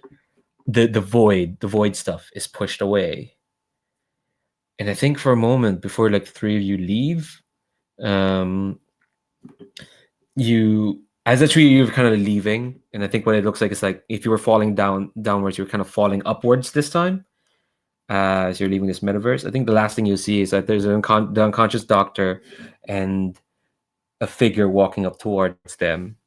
This figure in a blood red magician's outfit and a multicolored face. but you're back in the real world. AJ, you're incredibly wounded, but we don't have to care about that because we're wrapping up. um, yeah, yeah. Let's do some quick epilogues. What's the last we see of each character as kind of like they've learned more about themselves. They've unlocked more of this power. They've unlocked more of this castle. Obviously, the work's yet to be done. I will say no one picked the reformation one. So one of the consequences of that is that Lily's still in jail because she threw a vase at someone. So that's a consequence. But yeah, and also I will say Mott is still missing. It's just missing for now. But yeah, if everyone has like a last shot or like an epilogue of each character. Yeah, so I think AJ is in bed. He looks kind of a bit ill. Because my understanding is that like the wounds don't exactly follow you back, but if you've been badly wounded, it leaves you feeling awful, essentially. So I think he's kind of in bed, and his mum has sort of brought him up like a bowl of soup sort of thing, and she's helping him eat it in a way that's kind of, and you can sort of tell he's kind of doing that thing of like trying to kind of do it himself, but he's actually not really capable at the minute. But he just kind of lets her help him. And as he sort of finishes up, I think Max comes into the room and his mum sort of leaves, goes to leave. But she does stop at the doorway to sort of give them both that kind of like no funny business look. But, that's... Aww. All right. Does anyone else have an? And I think as for Ido, you see him being in this TV studio, interviewed by this like pretty looking reporter about the the activities that they are doing to save the homeless, and the fact that some of them seem to, like, the missing people seem to be returning, and he's talking about like like about the fact that he teamed up with a few people that prefer to be anonymous, and brought the and found the people responsible for abducting and keeping these homeless people, and brought them back to their families, and there will be a new program to help them reintegrate into society. And this is Ido's way of getting promotion for what he did, to get more power and help people more, maybe. So that's it. And we see Nadine. They're actually this time taking the reports from all the students, and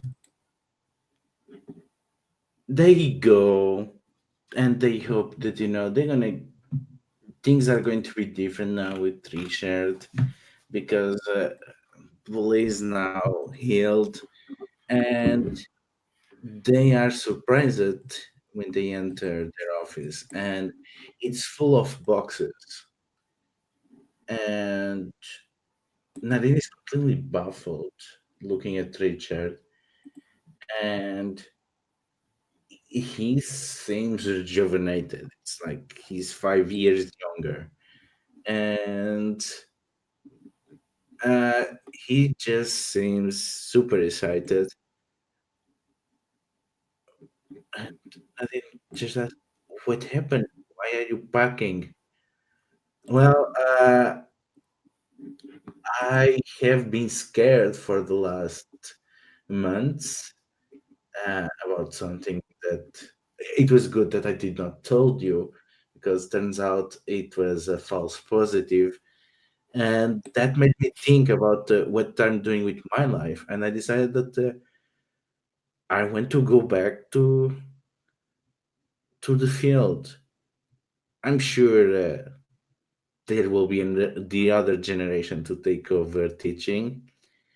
And Nadine just stands there dumbfounded as they got this power and they thought that they were trying to do something better, and now Boule, just like their parents, is going to live their life. I think right before he kind of like leaves the office and leave you behind, he says like, "Oh, funny thing is that usually I assign students to you. I actually got someone who wanted you as a mentor specifically. Seems you apparently made an impression on them." And he sends you like an email, and you'll see that of course it's an email from Sherry asking if they could get to get some help from someone a bit more trustworthy than their aunt. Also, a postscript saying, "Please don't bring the scary girl with you around. She's scary." All right, and that's Voidheart Symphony. I'm just gonna wrap it here because we're way over. Oh God, I'm so sorry. Well, I'm not sorry to be. Oh yeah, I always want to get it on the record again. Folks are just fab, just running with everything, fucking spinning katanas, you ridiculous people. All right, I'm gonna stop this broadcast. Thanks very much. If you like this game, check them out. Gauntlet, Fortnite Symphony, J Isles, everything she does, everything Gauntlet does, all that good stuff. I'm gonna stop the live stream now. Bye bye. See you, YouTube.